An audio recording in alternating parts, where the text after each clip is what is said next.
तथागत भगवान गौतम बुद्ध, प्रियदर्शी राजा धम्माशोक, विश्वरत्न बोधिसत्व डॉक्टर बाबासाहेब आंबेडकर या महापुरुषांच्या विचार, स्मृती व कार्याला विनम्र अभिवादन. दी धम्मसंहिता ॲक्शन कमिटी ऑफ इंडियाच्या वतीने जुलै 2023 सालापासून डॉक्टर बाबासाहेब आंबेडकर निर्मित द बुद्धा अँड हिज धम्मा या ग्रंथाचं प्रबोधन पर्व सुरू केलेलं आहे. या प्रबोधन पर्वाचा पहिला भाग संपून दुसरा भाग सुरू आहे. या दुसऱ्या भागाचे एकूण 10 विषय संपलेले आहेत आणि आज आपण 11वा विषय घेणार आहोत. गेल्या वेळेसचा विषय होता आपला की संपूर्ण जगामध्ये बौद्ध धम्माचा विस्तार कशा पद्धतीने झाला आणि संपूर्ण जगामध्ये विस्तारासाठी श्रीलंकेचं योगदान कशा पद्धतीने झालं याचा सविस्तर आढावा घेतलेला आहे. आज आपण जो विषय सादर करणार आहे त्या विषयाचं नाव आहे बौद्ध संप्रदाय. म्हणजे संपूर्ण जगामध्ये आणि भारतात सुद्धा बौद्ध धम्माचा सांप्रदायिक विकास कशा पद्धतीने, संप्रदाय निर्माण कसे झाले आणि ते विकसित कशा पद्धतीने झालेले आहेत याचा संपूर्ण आढावा आपण घेणार आहोत. हा विषय आपण का घेणार आहोत किंवा हा विषय आपण का सादर करणार आहोत, तर हा विषय सादर करण्याचं पहिलं उद्दिष्ट आहे की डॉक्टर बाबासाहेब आंबेडकरांची भारतात आणि जगामध्ये जे बौद्ध संप्रदाय निर्माण झालेले आहेत त्या संप्रदायाबद्दल बाबासाहेब आंबेडकरांची नेमकी भूमिका काय आहे हे संपूर्ण आंबेडकर अनुयायांना समजण्याची आवश्यकता आहे. म्हणून आपण हा विषय या ठिकाणी सादर करीत आहोत. तर या ठिकाणी हा विषय सादर करीत असताना या विषयाची सुरुवात आपण कशा पद्धतीने करणार, तर 14 ऑक्टोबर 1956ला डॉक्टर बाबासाहेब आंबेडकरांनी स्वतः धम्माची दीक्षा घेतली आणि त्यानंतर 22 प्रतिज्ञांच्या माध्यमातून आपल्या लाखो अनुयायांना धम्माची दीक्षा दिली.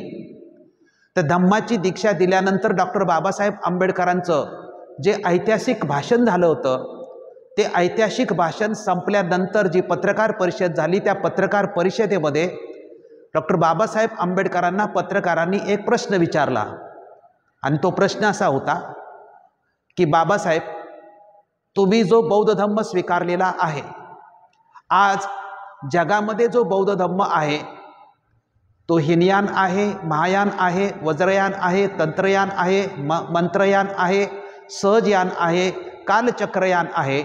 असे जगात जो धम्म आहे तो पूर्णपणे संप्रदायामध्ये विभक्त झालेला आहे. तर जगामध्ये संपूर्ण बौद्ध जगत हे बौद्ध संप्रदायामध्ये विभक्त झालेलं असताना तुम्ही जो बौद्ध धम्म स्वीकारलेला आहे तर नेमका कोणत्या संप्रदायातला स्वीकारलेला आहे? तुम्ही हिनयान स्वीकारला आहे की महायान स्वीकारला आहे की वज्रयान स्वीकारला आहे की तंत्रयान स्वीकारला आहे की मंत्रयान? तुम्ही नेमक्या कोणत्या संप्रदायातला बौद्ध धम्म स्वीकारलेला आहे? आणि यावर डॉक्टर बाबासाहेब आंबेडकरांनी आपली जी भूमिका स्पष्ट केलेली आहे ती भूमिका आंबेडकर अनुयायांना किंवा बौद्धांना पूर्णपणे माहीत असण्याची आवश्यकता आहे आणि त्याच्या स्पष्टीकरणार्थच आपण आजचा एपिसोड पूर्णपणे करीत आहोत. बाबासाहेब आंबेडकरांनी पत्रकारांना काय उत्तर दिलं, तर बाबासाहेब आंबेडकरांनी पत्रकारांना स्पष्टपणे सांगितलं की जगामध्ये हिनयान, महायान, वज्रयान, तंत्रयान, सहजयान किंवा चक्रयान ही जी यानामध्ये बौद्ध धम्म जो आहे, मी कुठल्याही यानामधला बौद्ध धम्म स्वीकारलेला नाही. मी या संप्रदायाच्या भानगडीत पडू इच्छित नाही आणि माझ्या अनुयायांना सुद्धा या संप्रदायाच्या भानगडीत पडू देऊ इच्छित नाही. मी जो बौद्ध धम्म स्वीकारलेला आहे तो 2500 वर्षापूर्वीचा तथागत भगवान गौतम बुद्धाचा संप्रदाय विरहित जो मूळ आणि शुद्ध बुद्ध धम्म आहे तो मी मूळ आणि शुद्ध बुद्ध धम्म स्वीकारलेला आहे. हे डॉक्टर बाबासाहेब आंबेडकरांनी पत्रकारांना सांगितलेलं आहे. त्यामुळे डॉक्टर बाबासाहेब आंबेडकरांची ही जी भूमिका आहे की मूळ, शुद्ध आणि संप्रदाय विरहित जो बाबासाहेब आंबेडकरांनी बुद्ध धम्म स्वीकारलेला आहे तो नेमका या सांप्रदायिक जगाच्या पार्श्वभूमीवरती बाबासाहेब आंबेडकरांची ही जी भूमिका आहे ती स्पष्ट करण्यासाठी आजचा आपण जो आहे तो भाग सादर करीत आहे। हा भाग आपण सादर करीत असताना पहिला जो मुद्दा मी तुमच्या समोर ठेवणार आहे आणि एक एक मुद्दा मी व्यवस्थित समजावून सांगण्याचा तुम्हाला प्रयत्न करणार आहे, कारण हा विषय तसा समजण्यासाठी अतिशय अवघड आहे। म्हणून साध्या आणि सोप्या भाषेत जेवढं मला सांगता येईल तेवढं मी सांगण्याचा प्रयत्न करणार आहे। आपण सर्वांनी शांत चित्ताने हा विषय पूर्णपणे ऐकावा। धर्म आणि संप्रदाय यातला फरक सर्वप्रथम आपण समजून घेण्याची आवश्यकता आहे। मूळ धर्माचे विभाजन होऊन ज्या शाखा निर्माण होतात त्याला संप्रदाय असं म्हटलेलं आहे। जे संप्रदाय म्हणजे धर्माच्या शाखा अथवा मूळ धर्माचे जे विभाजन झालेलं आहे। आता जर आपण संपूर्ण जगाचा अभ्यास केला तर आपल्या लक्षात येईल की जगामध्ये जेवढे धर्म निर्माण झालेले आहेत आणि त्या धर्माचे जेवढे संस्थापक होऊन गेलेले आहेत, या सर्व धर्माच्या संस्थापकांच्या मृत्यूनंतर त्यांच्या धर्माचं काय झालेलं आहे, तर आपण प्रत्येकाचा अभ्यास केला तर आपल्या लक्षात येईल की जवळजवळ बहुतांशी धर्मसंस्थापकांच्या मृत्यूनंतर त्यांच्या धर्मामध्ये संप्रदाय निर्माण झालेले आहेत। त्याचं उदाहरण म्हणून घ्यायचं असेल तर मोहम्मद पैगंबराच्या मृत्यूनंतर शिया आणि सुन्नी पंथ निर्माण झाला। महावीराच्या मृत्यूनंतर श्वेतांबर आणि दिगंबर पंथ निर्माण झाला। त्यानंतर आपण कुठे आलो की जिजसच्या मृत्यूनंतर प्रोटेस्टंट आणि कॅथॉलिक संप्रदाय निर्माण झाला आणि तथागत भगवान गौतम बुद्धाच्या महापरिनिर्वाणानंतर महायान आणि हीनयान आणि त्यानंतर अनेक संप्रदाय निर्माण झालेले आहेत। त्यामुळे प्रत्येक संप्रदाय प्रत्येक धर्माचा संस्थापक जोपर्यंत होता तोपर्यंत त्या धर्माचा पूर्णपणे विकास झाला आणि विकास झाल्यानंतर त्या धर्म संस्थापकाचा मृत्यू झाल्यानंतर प्रत्येक धर्मामध्ये संप्रदाय निर्माण झालेले आहेत। हे एक वास्तव आहे किंवा हा एक इतिहास आहे। त्यानंतर याच्याशी संबंधित असणारा जो दुसरा शब्द पूर्ण भारतात आणि सातत्याने धार्मिक चर्चा करीत असताना एक शब्द चर्चेला येतो तो म्हणजे सनातन हा शब्द चर्चेला येतो। सनातन या शब्दाचा अर्थ काय आहे हेही आपण लक्षात घेतलं पाहिजे। आपण एस धम्म सनातनो असं पण वाक्य सातत्याने बौद्ध धर्मामध्ये सुद्धा आपण ऐकलेलं असेल। पुरातत्व इतिहासकार यांनी जो अर्थ इथे समजावून सांगितलेला आहे की सनातन शब्दाचा अर्थ काय आहे की ज्याची सुरुवात आणि शेवट होत नाही, म्हणजे मानवाच्या उत्पत्ती अगोदरपासून जी गोष्ट चालू आहे आणि मानवाच्या अंतापर्यंत जी गोष्ट कायमस्वरूपी राहणार आहे त्याला, म्हणजे ज्याची सुरुवात आणि शेवट होत नाही, जे शाश्वत आहे, जे निरंतर राहील, अशा सर्व गुण धर्म स्वभाव ज्यांची सुरुवात आणि शेवट होत नाही त्यालाच सनातन म्हणतात, त्यालाच सनातन धर्म असं म्हटलेलं आहे। म्हणजे जे मानवाच्या निर्मितीपासून मानव जीवनाच्या अंतापर्यंत राहणार आहे, इथे जे मनाच्या गुणधर्म स्वभावाचे आहे तेच फक्त सनातन आहे। म्हणजे याचं जर उदाहरण द्यायचं असेल तर पृथ्वीचं सातत्याने फिरणं असतं, ही पृथ्वी तिच्या नियमाप्रमाणे फिरत असते। सूर्य जो आहे तो आपल्याला प्रकाश देतो आणि उष्णता देतो, म्हणजे प्रकाश देणं आणि उष्णता देणं हे आपल्या अगोदरपासून पण त्याचं चालूच आहे आणि कायमस्वरूपी चालू आहे। त्यामुळे सूर्याने प्रकाश देणं आणि सूर्याने उष्णता देणं हा त्याचा काय आहे, धर्म आहे। त्याच्यात कुठल्याही प्रकारचा बदल होत नाही। चंद्राने सुद्धा प्रकाश देणं आणि शीतलता देणं हा त्याचा धर्म आहे, त्याच्यामध्ये कुठल्याही प्रकारचा बदल होत नाही। म्हणजे जे अपरिवर्तनीय आहे त्याला सनातन असं म्हटलेलं आहे आणि जे परिवर्तन आहे किंवा ज्याच्यामध्ये बदल होतो त्याला सनातन म्हणता येत नाही। त्यामुळे सनातन या शब्दाचा अर्थ काय आहे तर जे आदी आणि अंत त्याचा माहीत नाही, ते सुरुवातीपासून आहे आणि ते कधीही मानवाच्या अंतानंतरही ते चालूच राहणार आहे। त्यामुळे अपरिवर्तनीय जे आहे, जे नैसर्गिक जे आहे त्याला सनातन असं म्हटलेलं आहे। आता आपण हा जनरल शब्द पाहिला की सनातन, त्यानंतर आपण तथागत भगवान गौतम बुद्धाच्या धम्माचं जे आहे हे कशा पद्धतीने विभाजन झालं किंवा का झालं, तथागत भगवान गौतम बुद्धाचा धम्म कसा सुरू होतो याचं एक उदाहरण दिलं जातं।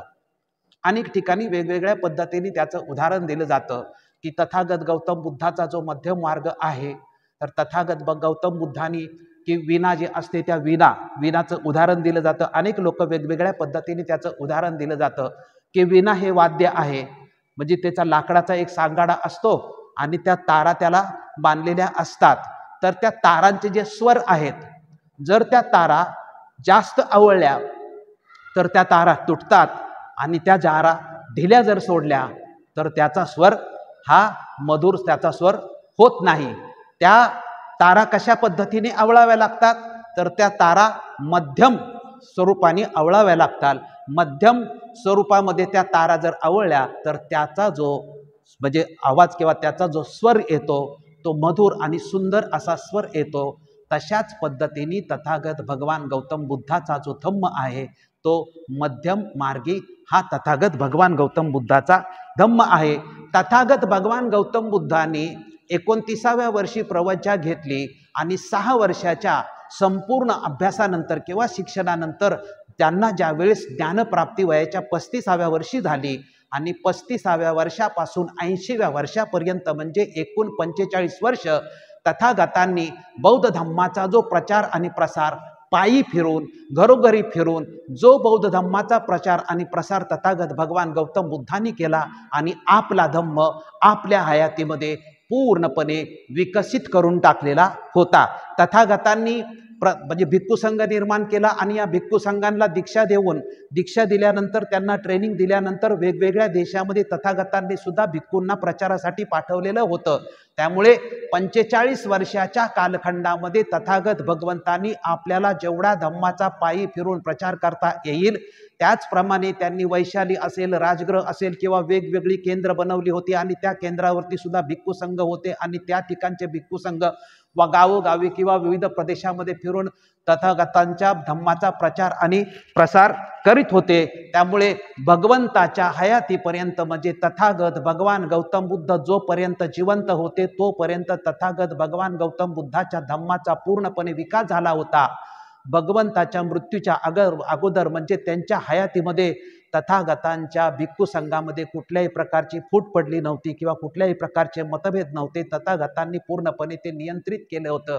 पण भिक्खू संघ त्यांनी बनवला होता, भिक्खू संघाचं संविधान बनवलं होतं, पण तथागत त्याचे अध्यक्ष झाले होते का? तर तथागतांनी सुद्धा कुठलेही बॉसिंग केलं नव्हतं किंवा नेतृत्व अशा पद्धतीने केलं नव्हतं. संपूर्ण संघ जो नियंत्रित केला होता तो भिक्खू संघ, तो 227 विधेयाचे जे नियम होते, त्यांचं जे संविधान होतं त्या संविधानाप्रमाणे तो चालत होता. परंतु तथागतांचं इसवी सन पूर्व 483 मध्ये ज्यावेळेस परिनिर्वाण होतं आणि परिनिर्वाण झाल्यानंतर मग तथागत भगवान गौतम बुद्धाच्या धम्मामध्ये किंवा भिक्खू संघामध्ये फूट पडायला किंवा विभाजन व्हायला सुरुवात झाली. जसं आपण म्हटलं की मोहम्मद पैगंबराच्या मृत्यूनंतर शिया आणि सुन्नी होतात, महावीराच्या मृत्यूनंतर श्वेतांबर दिगंबर होतात किंवा जिजसच्या मृत्यूनंतर प्रोटेस्टंट कॅथोलिक होतात, तशाच पद्धतीने तथागत भगवान गौतम बुद्धाच्या मृत्यूनंतर सुद्धा बौद्ध धम्मामध्ये संप्रदाय निर्माण व्हायला सुरुवात झाली किंवा विभाजन व्हायला आपल्याला सुरुवात झालेली आहे. हे जे संपूर्ण म्हणजे तथागत जोपर्यंत जिवंत आहे तोपर्यंत धम्म अतिशय चांगल्या पद्धतीने विकसित होतो आणि तथागतांच्या परिनिर्वाणानंतर धम्मामध्ये जे गट पडायला सुरुवात झाली किंवा विभाजन व्हायला सुरुवात झाली ती आजपर्यंत तुम्हाला माहीत आजपर्यंत याच्यामध्ये गटबाजी सुरू आहे. आणि संपूर्ण जग आहे, या जगामध्ये बौद्ध जगत फार मोठं असेल म्हणजे 60-70 देश जरी बौद्ध राष्ट्र असली आणि प्रत्येक राष्ट्रामध्ये बौद्ध जरी असले तरी संपूर्ण जगातलं बौद्ध धम्म हा पूर्णपणे संप्रदायामध्ये विभक्त झालेला आहे. तो कशा पद्धतीने संप्रदायामध्ये विभक्त झालेला आहे याचा आपण आज या ठिकाणी अभ्यास करतोय.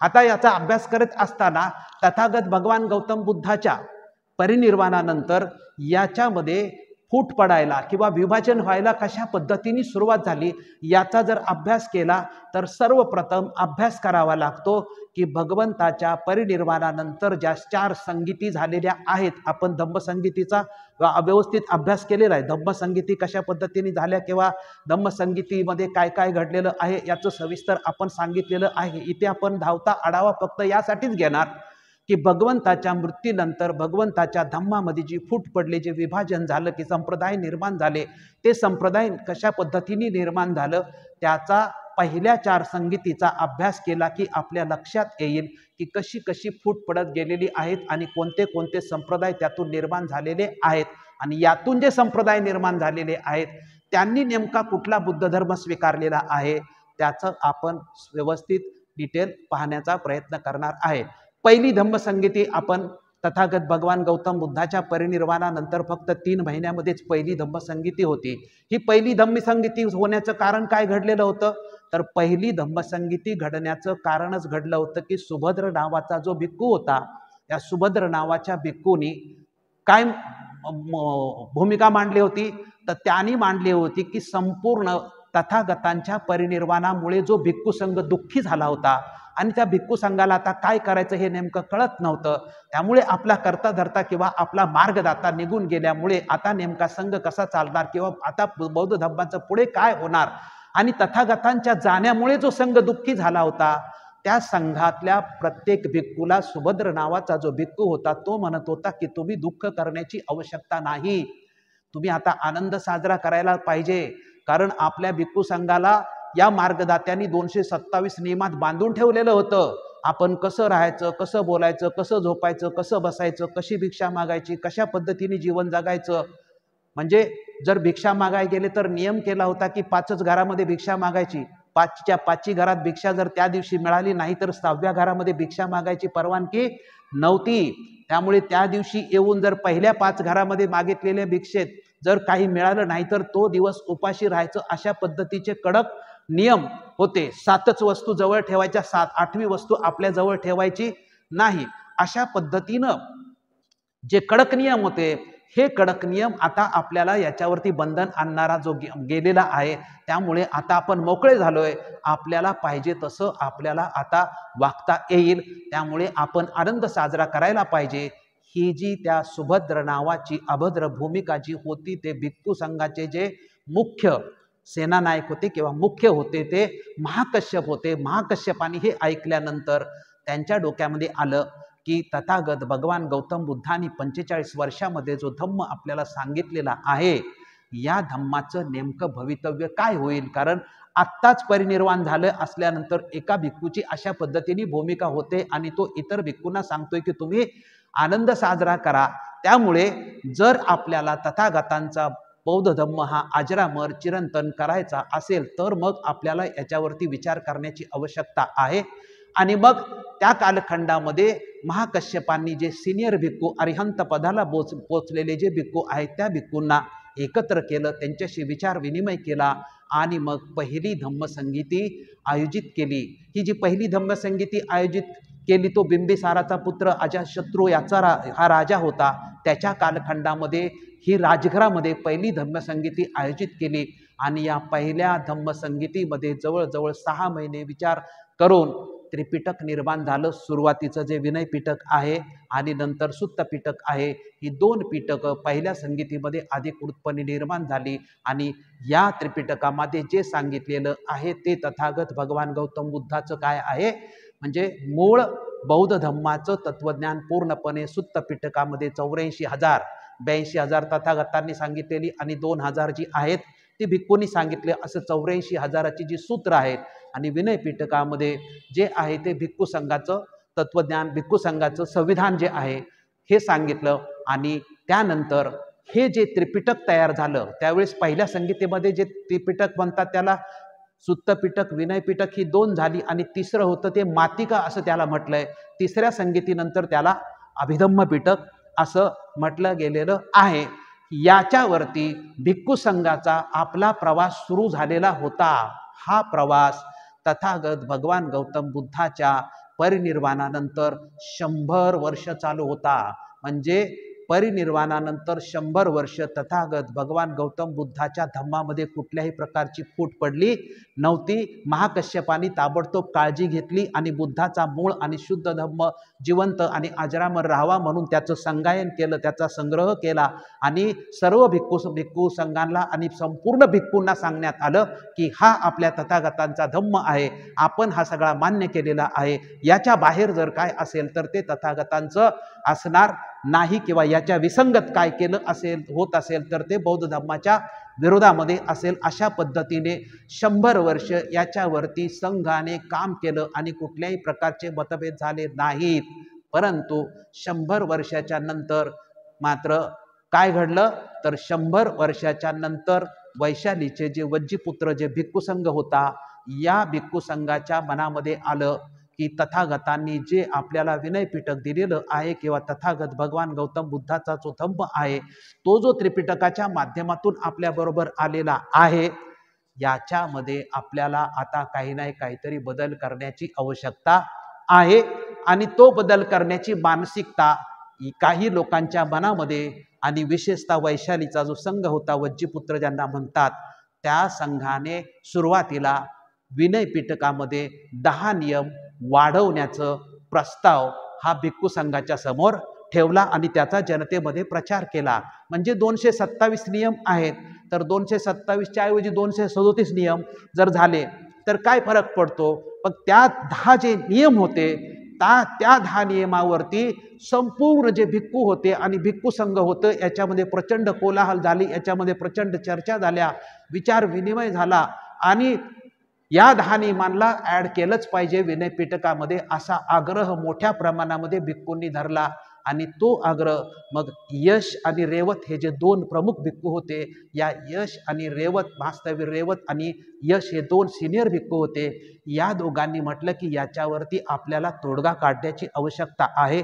आपण जे म्हटलं जे विनय पिटक आहे, आता नव्याने याच्यामध्ये जर आपल्याला काय समाविष्ट करायचं असेल तर मग आपल्याला पुन्हा संगीती घ्यावी लागेल। आणि मग पुन्हा दुसरी जी संगीती आहे ही दुसरी संगीती म्हणजे पहिल्या संगीतीच्या नंतर किती वर्षांनी 100 वर्षांनी दुसरी संगीती भरवण्यात आली। या दुसऱ्या संगीतीच्या वेळेस राजा कोण होता, या दुसऱ्या संगीतीच्या काळात अजातशत्रूचा वारसदार राजा कालाशोक हा होता आणि याच्या कालखंडामध्ये पुन्हा दुसरी संगीती भरवण्यात आली आणि या दुसऱ्या संगीतीमध्ये याच्यावरती सविस्तर 7 महिने चर्चा झाली 700 भिक्खूंनी आणि चर्चा करून निर्णय काय घेतला तर परिवर्तन झालं पाहिजे असा एक गट निर्माण झाला होता आणि परिवर्तन नाही झालं पाहिजे असा एक गट निर्माण झाला होता। परिवर्तन झालं नाही पाहिजे अशा गटाच्या बाजूनी काय झाला निर्णय झाला। म्हणजे काय झालं की विनय पिटकाचे म्हणजे भिक्खू संघाच्या आचारसंहितेचे 227 नियम आहेत, या 227 नियमामध्ये एक सुद्धा अक्षर कमी करायचं नाही आणि एक सुद्धा अक्षर वाढवायचं नाही अशा पद्धतीनं निर्णय झाला। त्यामुळे ही संगीतीच का भरवली होती, ही संगीती भरवण्याचंच कारण होतं की यामध्ये 10 नियम आहेत ते आम्हाला ऍड करायचे। आता ते 10 नियम काय होते किंवा 7 वस्तूपेक्षा एखादी वस्तू जास्त आपल्याजवळ ठेवलं, पैसे वगैरे ठेवले तर काय फरक पडतो, किंवा आपण चटईवर झोपण्याच्या ऐवजी गादीवर झोपलं तर आपल्याला काय फरक पडतो, किंवा एक वेळचं जे जेवण आहे 12च्या आत केलं तर त्यानंतर आपण संध्याकाळी जेवण केलं किंवा इतर काही पेय घेतलं तर आपल्याला धम्माला काय फरक पडतो। अशा पद्धतीने जे आचारसंहितेचे जे नियम होते त्यामध्ये समाविष्ट 10 नियम करावेत असा जो आग्रह भिक्खू संघाचा जो वैशालीच्या भिक्खू संघाचा जो होता तो आग्रह मात्र महासंगीतीमध्ये पूर्ण चर्चे अंती मात्र तो आग्रह काय करण्यात आला, रिजेक्ट करण्यात आला, नाकारण्यात आला आणि ठराव पास करण्यात आला की कुठलाही शब्द वाढवला जाणार नाही आणि कुठलाही शब्द कमी केला जाणार नाही। याचा परिणाम काय होऊ शकतो की मोठ्या संख्येने जे होते ते मोठ्या संख्येने लोकांना परिवर्तनाची आवश्यकता होती। म्हणजे 10 नियम वाढवण्याच्या बाजूनी जे भिक्खूंची संख्या होती ती मोठ्या प्रमाणामध्ये होती आणि 10 नियम वाढवायचे नाहीत किंवा मूळ जे आहे त्याच्यात कसलाही बदल करायचा नाही याची संख्या छोटी होती। आणि ही जी मग रिजेक्ट झाल्यानंतर निर्णय झाल्यानंतर जे मग हे जे मोठे लोक होते त्याची कमीत कमी आकडा जो ग्रंथामध्ये आहे तो 10,000 भिक्खू आहेत। या 10,000 भिक्खूंनी स्वतंत्र पुन्हा तिथून उठून की आपलं मान्य केलं जात नाही, मग आपण याच्यातून आता बाहेर पडावं आणि हा बाहेर पडलेला 10,000चा जो ग्रुप आहे त्यांनी त्याच शहरामध्ये दुसरी संगीती त्याच वेळेस भरवली आणि तिथून आपला एक दुसरा संघ निर्माण केला आणि पहिला जो मूळ संघ एकच होता त्याच्यामध्ये फूट पडली आणि त्यांनी आपल्या ज्या संघाचं किंवा ग्रुपचं जे नाव आहे त्या नाव काय ठेवलं, महासंघिक असं नाव ठेवलं. त्यामुळे दुसरे संगीतीमध्ये तथागतांच्या परिनिर्वाणानंतर 100 वर्षांनी जी फूट पडली, त्या फूटचं कारण काय घडलं, तर त्या फूटचं कारण घडलं की भिक्खू संघाच्या आचारसंहितेचे जे 10 नियम आहेत ते वाढवले पाहिजेत. म्हणजे फूट कशामुळे पडली, तर आचारसंहितेमुळे फूट पडलेली आहे. एवढा फक्त मुद्दा आपण लक्षात ठेवायचा. त्यानंतर पुन्हा हा जो काळ जातो, या काळानंतर मधल्या काळामध्ये हे जे महासंघिक होते, याच्या मुख्य संप्रदायातून पुन्हा याच्यात ही गटबाजी व्हायला सुरुवात झाली आणि हळूहळू छोटे छोटे गट याच्यातून निर्माण व्हायला लागले. आणि तिसरी संगीती सम्राट अशोकाच्या काळात भरवण्याच्या अगोदरच जवळजवळ 18 गट पडले होते आणि 18 संप्रदाय निर्माण झाले होते. आणि 18 संप्रदायाचं 18 विनयपीठक आणि प्रत्येकाची आचारसंहिता कमी जास्त प्रमाणामध्ये प्रत्येकाने आपली स्वतंत्र बनवलेली होती. ही कुठपर्यंत तिसरी संगीती अजून झाली नव्हती. आता दुसऱ्या संगीतीमध्ये फूट पडायला सुरुवात झाली आणि तिसरी संगीती होण्याच्या कालखंडामध्ये, म्हणजे तिसरी संगीती कधी होती, तर तिसरी संगीती इसवी सन 250 मध्ये होते. ती तथागतांच्या महापरिनिर्वाणानंतर जवळजवळ 218 वर्षांनी होते असं म्हटलं जातं. तर ही जी तिसरी संगीती होते, या तिसऱ्या संगीतीच्या अगोदर काय घडलं होतं, तिसरी संगीती का घडली होती, तर तिसऱ्या संगीतीच्या अगोदर सम्राट अशोकाचं राज्य संपूर्ण जम्बूद्वीपामध्ये होतं आणि सम्राट अशोकाने बौद्ध धर्माला राष्ट्रीय धर्म म्हणून जाहीर केलं होतं. त्यामुळं भिक्खू संघाला भिक्खू संघाचा संपूर्ण राष्ट्रामध्ये सन्मान होत होता. म्हणजे त्यांना दान मिळत असेल किंवा त्यांचा पूर्णपणे राष्ट्रामध्ये सन्मान होत होता. म्हणून जे बौद्धेतर जे लोक होते त्यांनीही अनेक चिवर धारण करून यामध्ये घुसलेले होते आणि ते घुसलेले होते चिवर धारण करून. ते खाणं पिणं सगळं व्यवस्थित करत होते, परंतु ते जनतेमध्ये जात होते. त्यावेळेस मात्र मूळ बौद्ध धम्माचे जे सिद्धांत आहेत आणि हे जे लोकांना मूळ बौद्ध धम्माच्या विरोधामध्ये जे सिद्धांत दाखवत होते, त्यामुळे हा भिक्खू संघ एक वेगळं सांगत होता, तो भिक्खू संघ तो वेगळं सांगत होता. त्यामुळे लोकांच्या मनामध्ये काय होत होता, संभ्रम निर्माण होतात की हे एक सांगतायत आणि हे एक सांगतायत, असा लोकांच्या मनामध्ये संभ्रम निर्माण होणं साहजिकच आहे. म्हणून जो मूळ भिक्खू संघ होता की जिथं अशोकाराम म्हणजे पाटलीपुत्रामध्ये एक मोठा संघाराम होता, 60,000 भिक्खूला रोज जेवण दिलं जायचं आणि सांभाळलं जायचं, म्हणजे बिंबिसारापासून सांभाळलं जात होतं, ते अशोकाच्या कालखंडामध्ये पण सांभाळलं जात होता. या मूळ भिक्खू संघाने सांगितलं की हे जे घुसलेले जे लोक आहेत यांनी कुठं दीक्षा घेतलेली नाहीत किंवा हे कुठल्याही संघाचे नाहीत, त्यामुळे हे जे आहेत यांना ओळखून यांना बाहेर काढा, तरच आम्ही धम्माचे कार्यक्रम करू, नाहीतर धम्माचे कार्यक्रम आम्ही करणार नाही. आणि मग ते धम्माचे कार्यक्रम त्यांनी बंद केले होते. मग सम्राट अशोकाने त्यांचे जे गुरु होते मोगली-पुत्त तिस्स, हे सम्राट अशोकाचे गुरु होते, त्यांना बोलवलं आणि त्यांच्या साह्याने एक परीक्षा घेतली आणि मोगली-पुत्ताने आणि सम्राट अशोकाने मिळून परीक्षा घेतली आणि असे जे घुसलेले जे लोक होते त्याची संख्या जवळजवळ 60,000 होती. ते सगळेच्या सगळे 60,000 बाहेर काढलं, त्यांच्या अंगावरचं चिवर काढून घेतलं आणि श्वेतवस्त्र त्यांच्या अंगावरती टाकलं आणि त्यांना संघातून बाहेर काढलं आणि मग संघाचं काम सुरू झालं. संघाचं काम सुरू झाल्यानंतर हे 60,000 भिक्खू बाहेर काढल्यानंतर तिसऱ्या संगीतीचं आयोजन करण्यात आलेलं होतं. म्हणजे तिसऱ्या, काही लोक सांगतात की तिसऱ्या संगीतीमधून यांना काढलं, परंतु तिसऱ्या संगीतीचं आयोजन कशासाठी झालं होतं, तर दुसऱ्या संगीतीमध्ये जो एक गट महासंगीत तयार झाला होता फुटून, आणि त्याच्यातून फुटून पुन्हा 18 संप्रदाय निर्माण झाले होते. म्हणजे 18 संप्रदायांनी 18 विनयपीठक बनवले. 18 संप्रदायांनी आपापलं तत्वज्ञान स्वतंत्रपणे, म्हणजे मूळ बुद्धाच्या तत्वज्ञानामध्ये आपलंही त्याच्यामध्ये ऍड केलं आणि प्रत्येकाने आपापले ग्रंथ किंवा आपलं साहित्य बनवलेलं होतं. तर हे तिसऱ्या संगीतीमध्ये मोठं चॅलेंज होतं आणि हे चॅलेंज म्हणजे ह्या 18 संप्रदायांनी जी वेगवेगळी नियमावली केलेली आहे, जे वेगवेगळे सिद्धांत आहेत आणि जे मूळ बौद्ध धम्माच्या विसंगत आहे किंवा जे मूळ त्रिपिटकाच्या विसंगत आहे, तर याचं नेमकं करायचं काय, या मुद्द्यावरती तिसऱ्या संगीतीचं आयोजन करण्यात आलं होतं. आणि ते सम्राट अशोकाचे गुरु मोगली-पुत्त तिस्स यांच्या अध्यक्षतेखाली तिसरी संगीती आयोजित करण्यात आली होती। जवळजवळ 9 महिने चर्चा झालेली होती आणि चर्चेचा विषय होता की 18 संप्रदायांनी निर्माण केलेलं जे सिद्धांत आहेत, जे विनय पिटक आहे, म्हणजे आचारसंहितेचे नियम असतील, जे धम्माच्या विसंगत आहेत की सुसंगत आहेत, तर याच्यावरती संपूर्ण चर्चा करून त्याच्यावरती निर्णय घ्यायचा होता। आणि त्याच्यावरती भिक्खू संघाने चर्चा करून जो निर्णय घेतला, त्या निर्णयामध्ये जवळजवळ 17 संप्रदायाचे सिद्धांत पूर्णपणे खोडून काढले की हे बौद्ध धर्माच्या पूर्णपणे काय आहेत, विसंगत आहेत। आणि बौद्ध धर्माशी सुसंगत किंवा मूळ बौद्ध धर्म काय आहे याचे पूर्णपणे एकूण 216 प्रश्नांचं किंवा 216 सिद्धांताला मोगली पुत्ततीस आणि तिसऱ्या संगीतीतल्या भिक्खू संघाने खोडून काढलं की 216 जे सिद्धांत निर्माण झालेले आहेत 18 संप्रदायाच्या माध्यमातून, हे 216 सिद्धांत जे आहेत हे रद्द करण्यात आले, रिजेक्ट करण्यात आले।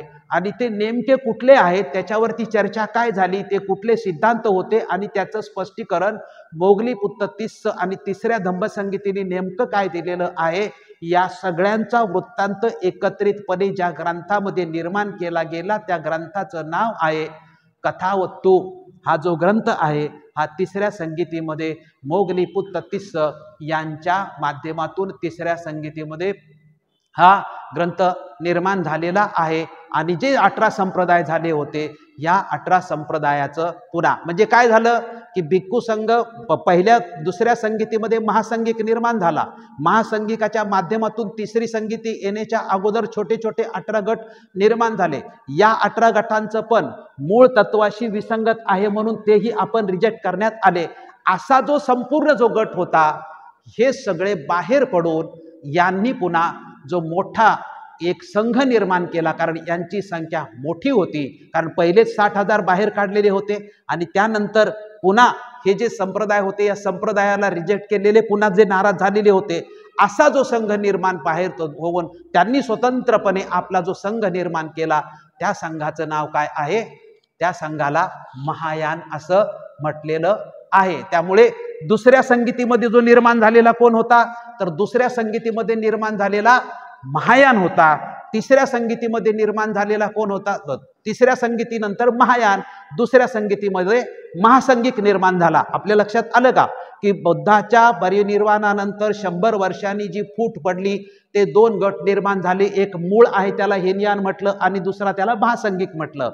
पुन्हा तिसरी धम्मसंगीती झाली आणि त्याच्यानंतर जो संघ निर्माण झाला त्याला काय म्हटलं, महायान असं म्हटलं। त्यामुळे दुसऱ्या संगीतीनंतर महासंघिक, तिसऱ्या संगीतीनंतर महायान, चौथी संगीती झाली होती। आता ह्या चौथी संगीती 2 ठिकाणी झाली होती। इसवी सन पूर्व 26 मध्ये एकाच वर्षामध्ये चौथी जी संगीती आहे एक काश्मीरमध्ये झाली होती आणि एक श्रीलंकेमध्ये झाली होती। चौथ्या संगीतीमध्ये जी श्रीलंकेमध्ये जी संगीती झाली होती त्यावरती प्रथमतः आपण याचं डिटेल सातत्याने पाहिलेलं आहे की प्रथमतः ताडपत्रावरती चौथ्या संगीतीमध्ये पूर्णपणे त्रिपिटक लिहिण्यात आलं। त्यावेळेसचा श्रीलंकेचा राजा जो होता त्याचं नाव काय होतं, वट्टगामिनी अभय हा राजा होता आणि याच्या कालखंडामध्ये कायमस्वरूपी मौखिक चालत आलेलं जे त्रिपिटक होतं, हे जे त्रिपिटक आहे हे ताडपत्रावरती लिहिण्यात आलेलं आहे। हे जे त्रिपिटक आहे हे मूळ कुणाचं साहित्य झालं, तर मूळ जो धम्म हिनयानी किंवा थेरवाद किंवा सवीरवाद म्हणतात, हे मूळ साहित्य झालं। महासंघिकाचा याच्याशी संबंध नाही, कारण या साहित्यामध्ये काहीतरी परिवर्तन करायला पाहिजे असे म्हणून बाहेर पडलेले जे आहेत ते कोण आहेत, महासंघिक आहेत। ते कोण आहेत, महायानी आहेत। आणि चौथ्या संगीती दुसरी जी झाली होती ती काश्मीरमध्ये झाली होती।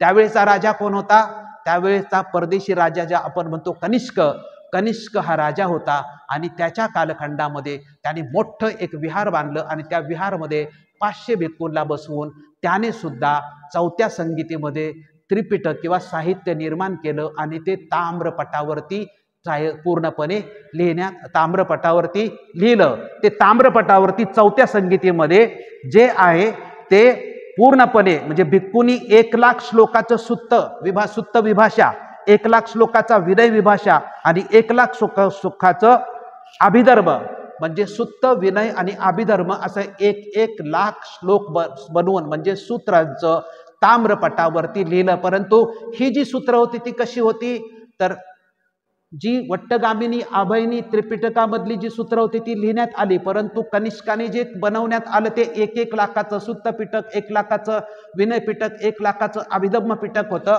हे सगळे जे 18 संप्रदाय निर्माण झाले होते, या 18 संप्रदायांनी निर्माण केलेलं आणि सगळ्यांना मान्य असलेलं असे हे होते. आणि हे जे आहे हे त्यांनी काश्मीरच्या या संगीतेमध्ये 500 भिक्खूंच्या माध्यमातून कशावर लिहिले, ताम्रपटावरती लिहून ठेवले. आणि मग हे जे ताम्रपटावरच्या लिहिलेल्या ज्या पट्ट्या आहेत त्या व्यवस्थित आणि सुरक्षित राहण्यासाठी एक मोठं दगडाचं विहार बांधलं आणि त्याच्यामध्ये ह्या सगळ्या ताम्रपटावरती लिहिलेल्या पट्ट्या आहेत त्या 1972 साली उत्खनन करताना त्या सगळ्या पट्ट्या सापडलेल्याचा संदर्भ आपण पाहिलेला आहे. त्यामुळे हा एक वेगळा चौथ्या संगीतीनंतर जो गट आहे तो वेगळा गट निर्माण होतो. त्यामुळे आपण काय पाहतोय, आपण पाहतोय की पहिल्या संगीतीमध्ये काय झालं, त्रिपिटक तयार झालं.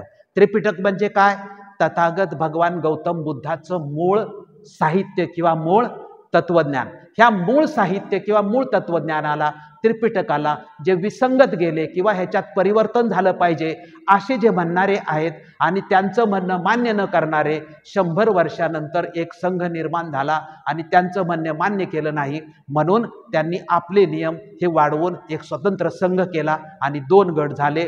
तिसऱ्या संगीतीनंतर 18 संप्रदाय निर्माण झाले होते. या 18 संप्रदायांनी जे निर्माण केलं होतं म्हणजे हे एक प्रकारचं मूळ तत्वज्ञानाला मोठं आव्हान होतं की वेगवेगळ्या संप्रदायांनी आपल्या मनात येईल तसं हे निर्माण केलेलं तत्वज्ञान होतं. त्यामुळे काय घडलं तर दुसऱ्या संगीतीनंतर महासंगीत झाला, तिसऱ्या संगीतीनंतर महायान झाला, चौथ्या संगीतीनंतर वैभाषिक झाला.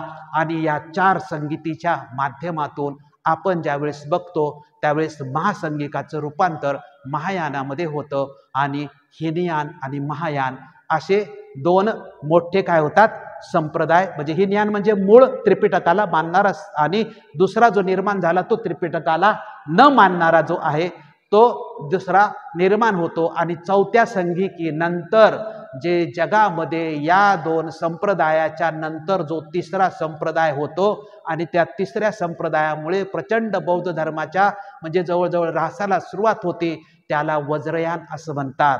आणि तो वज्रयान निर्माण होतो महायानाच्या नंतर.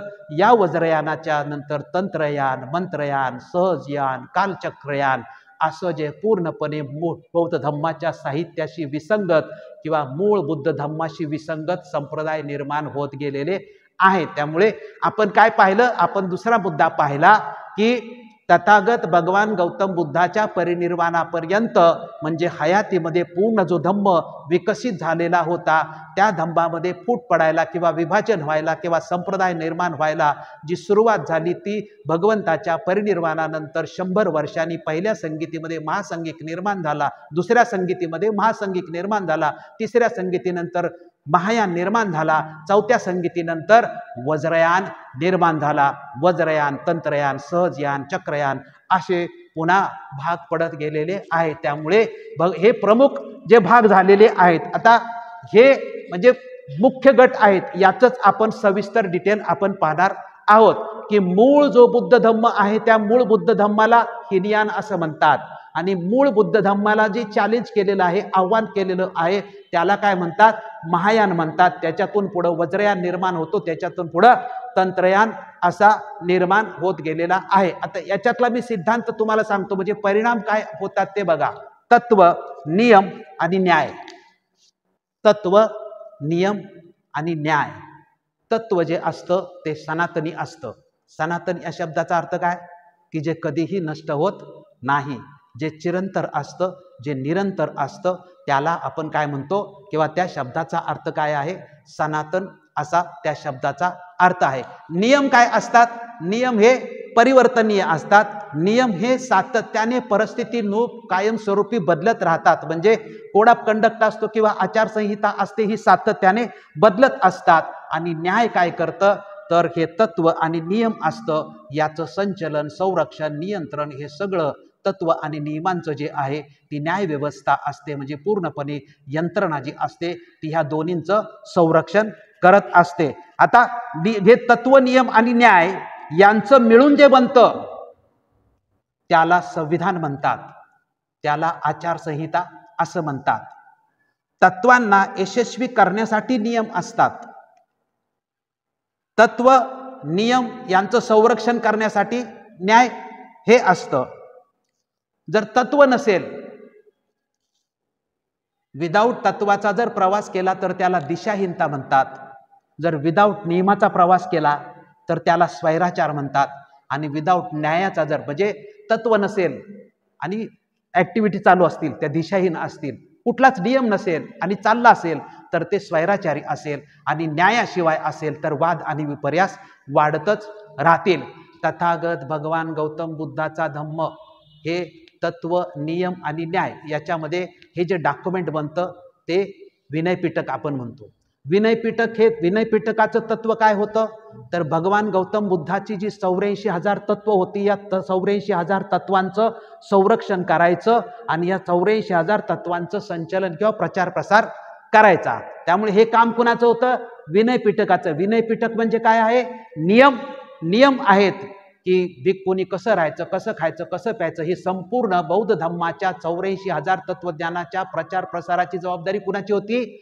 भिक्खू संघाची होती. त्या भिक्खू संघाचा कोड ऑफ कंडक्ट जो आहे तो त्यामध्ये मूळ तत्व काय आहे तर भगवान गौतम बुद्धाचं तत्वज्ञान आहे. आणि जर भिक्खू संघाच्या आचारसंहितेचं उल्लंघन झालं किंवा तत्वाचं उल्लंघन झालं तर न्याय व्यवस्था होती. मग त्या न्याय व्यवस्थेमध्ये त्या निर्माण झालेला प्रश्न ताबडतोब पिटवला जात होता. अशाच पद्धतीने भारताचं संविधान घ्या. भारतीय संविधानाचं तत्व काय आहे? भारतीय संविधानाचे नियम किती आहेत? डॉक्टर बाबासाहेब आंबेडकरांनी निर्माण केलेलं जे 2 वर्ष 11 महिने आणि 17 दिवसात निर्माण झालेलं भारताचं जे संविधान आहे हे 22 धड्यामध्ये किंवा 22 भागामध्ये विभाजित असलेलं हे संविधान आहे. या संविधानाचे एकूण किती नियम आहेत तर 395 आर्टिकल या संविधानाचे आहेत. तत्व काय आहे? तत्व पहिल्याच पानावरती प्रास्ताविकामध्ये सांगितलेले आहेत की स्वातंत्र्य, समता आणि बंधुत्व. स्वातंत्र्य, समता आणि बंधुत्वाला यशस्वी करण्यासाठी 395 नियम भारतीय संविधानामध्ये दिलेले आहेत. या तत्वाचं म्हणजे ह्या तत्वाचं स्वातंत्र्य, समता आणि बंधुत्व याला यशस्वी करण्याचे 395 नियमातल्या प्रत्येक नियमाचं काम आहे की या देशात स्वातंत्र्य बहाल झालं पाहिजे, समता प्रस्थापित झाली पाहिजे आणि बंधुभाव प्रस्थापित झाला पाहिजे. या नियमांचं आणि या तत्वांचं उल्लंघन झालं तर संविधानामध्ये न्याय व्यवस्था बनवलेली आहे, क्रिमिनल ॲडमिनिस्ट्रेशन बनवलेलं आहे. याचं उल्लंघन झालं तर कोर्टात आपल्याला चॅलेंज करून त्याचं संरक्षण आपल्याला करता येतं. हा मुद्दा मी तुम्हाला का सांगितला तर तथागत भगवान गौतम बुद्धाच्या कालखंडामध्ये हे जे संविधान भिक्खू संघाचं होतं काटेकोरपणे पाळलं जात होतं. त्यामुळे भगवंताच्या धम्मामध्ये फूट पडली नाही किंवा काहीही प्रश्न निर्माण झाला नाही. परंतु भगवंताच्या परिनिर्वाणानंतर नेमकी आचारसंहितेवरून भांडण झालं आणि आचारसंहितेवरून भांडण झालं आणि आचारसंहितेचं उल्लंघन झालं की जो तो आपापल्या पद्धतीने सोयीनुसार वागण्याचा प्रयत्न करतो आणि त्याच्यातून गटबाजी निर्माण होते आणि जे मूळ आहे त्याचं अस्तित्व हरवलं जातं, त्याचं अस्तित्व राहत नाही. त्यामुळे जर आपण हा विषय कशासाठी घेतला किंवा मी गेली 38-39 वर्ष मी एकाच विषयावर काम करतोय, त्यासाठी मी माझं संपूर्ण जीवन समर्पित केलेलं आहे. ते की डॉक्टर बाबासाहेब आंबेडकरांनी 14 ऑक्टोबर 1956 साली आपल्याला बौद्ध धम्माची दीक्षा दिली, आपल्याला धम्म दिला. या धम्माचं तत्वज्ञान त्यांनी द बुद्धा अँड हिज धम्मा या ग्रंथाच्या माध्यमातून दिलं. 22 प्रतिज्ञा आपल्याला धम्म दीक्षेसाठी दिल्या, आपल्याला पूजा अर्चा करण्यासाठी गाथा बनवून दिल्या. परंतु ह्या धम्माला घेऊन जाण्यासाठी उपासकांचा जो आचारसंहिता उपासकांची बनवायची होती आणि ते बाबासाहेब आंबेडकरांनी जाहीर केली होती ती बनलं नसल्यामुळे बाबासाहेबांचा धम्म ज्याला जसा पाहिजे तसा तो घेतो आणि सोयीनुसार ज्याला जसं वागायचं तसा तो वागतो. विहारामध्ये सुद्धा कोणी फिरकत नाही, आलं तरी ठीक आहे, नाही आलं तरी ठीक आहे.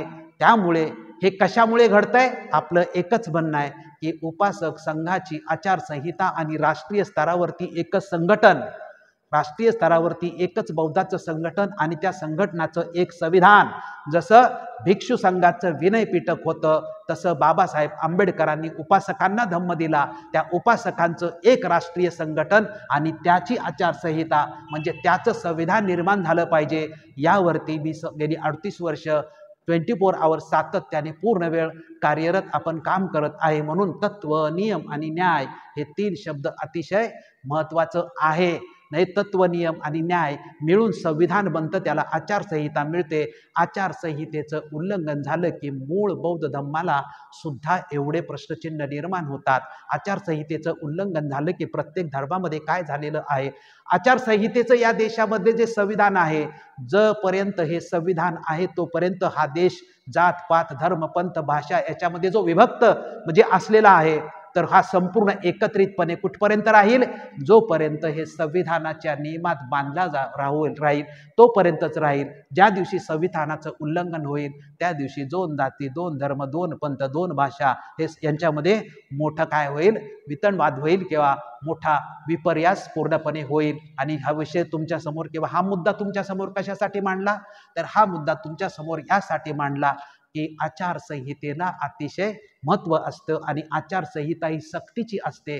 बुद्ध विहारात आलं तरी चालेल, नाही आलं तरी चालेल असं म्हणून चालत नाही। धर्म हा कंपल्सरी असतो, धर्म हा सक्तीचा असतो, परंतु आपण तो गेल्या 67 वर्षात सक्तीचा केलेला नाही, कारण आपण ती आचारसंहिता बनवलेली नाही।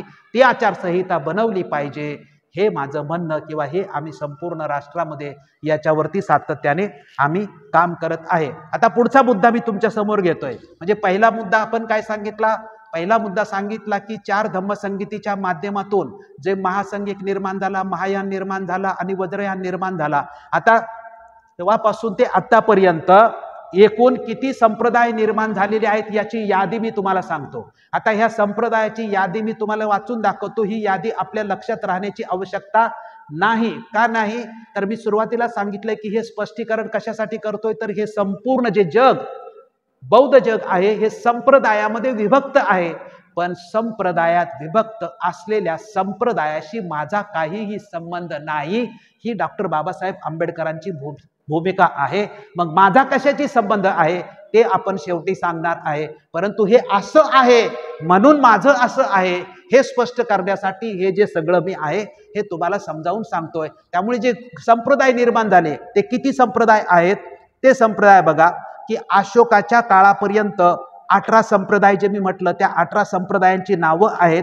थेरवादाचे 12 संप्रदाय आणि महासंघिकाचे 6 संप्रदाय, त्याची फक्त मी नावं वाचून दाखवतो आपल्या रेकॉर्डसाठी फक्त, की 12 संप्रदाय आहेत। त्याच्यातला एक स्थविरवादी पहिला, दुसरा वास्यपुत्र म्हणजेच वज्जीपुत्र, तिसरा धर्मोत्तरीय संघ, त्यानंतर छन्नागरिक, त्या 5वा भद्रनाईक, 6वा समितीय, 7वा महिषास, 8वा धर्मगुप्तिक, 9वा सर्वस्तिवादी, 10वा काश्यपीय, 11वा सांक्रातिक, 12वा सूत्रवादी किंवा सौंत्रातिक। म्हणजे ही 12 गटांची काय आहेत, नावं आहेत। 12 भिक्खू संघाचे जे पंथ निर्माण झाले त्याचे स्थविरवादातली ही नावं आहेत।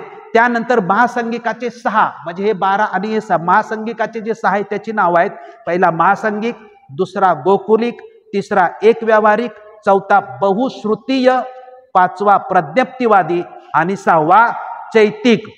असं हे एकूण 18 संप्रदाय मुख्य तिसऱ्या संगीतीमध्ये झाले होते। आता हे जे 18 संप्रदाय झाले, या 18 संप्रदायातून फुटून पुन्हा आणखीन उपसंप्रदाय सुद्धा निर्माण झालेले आहेत।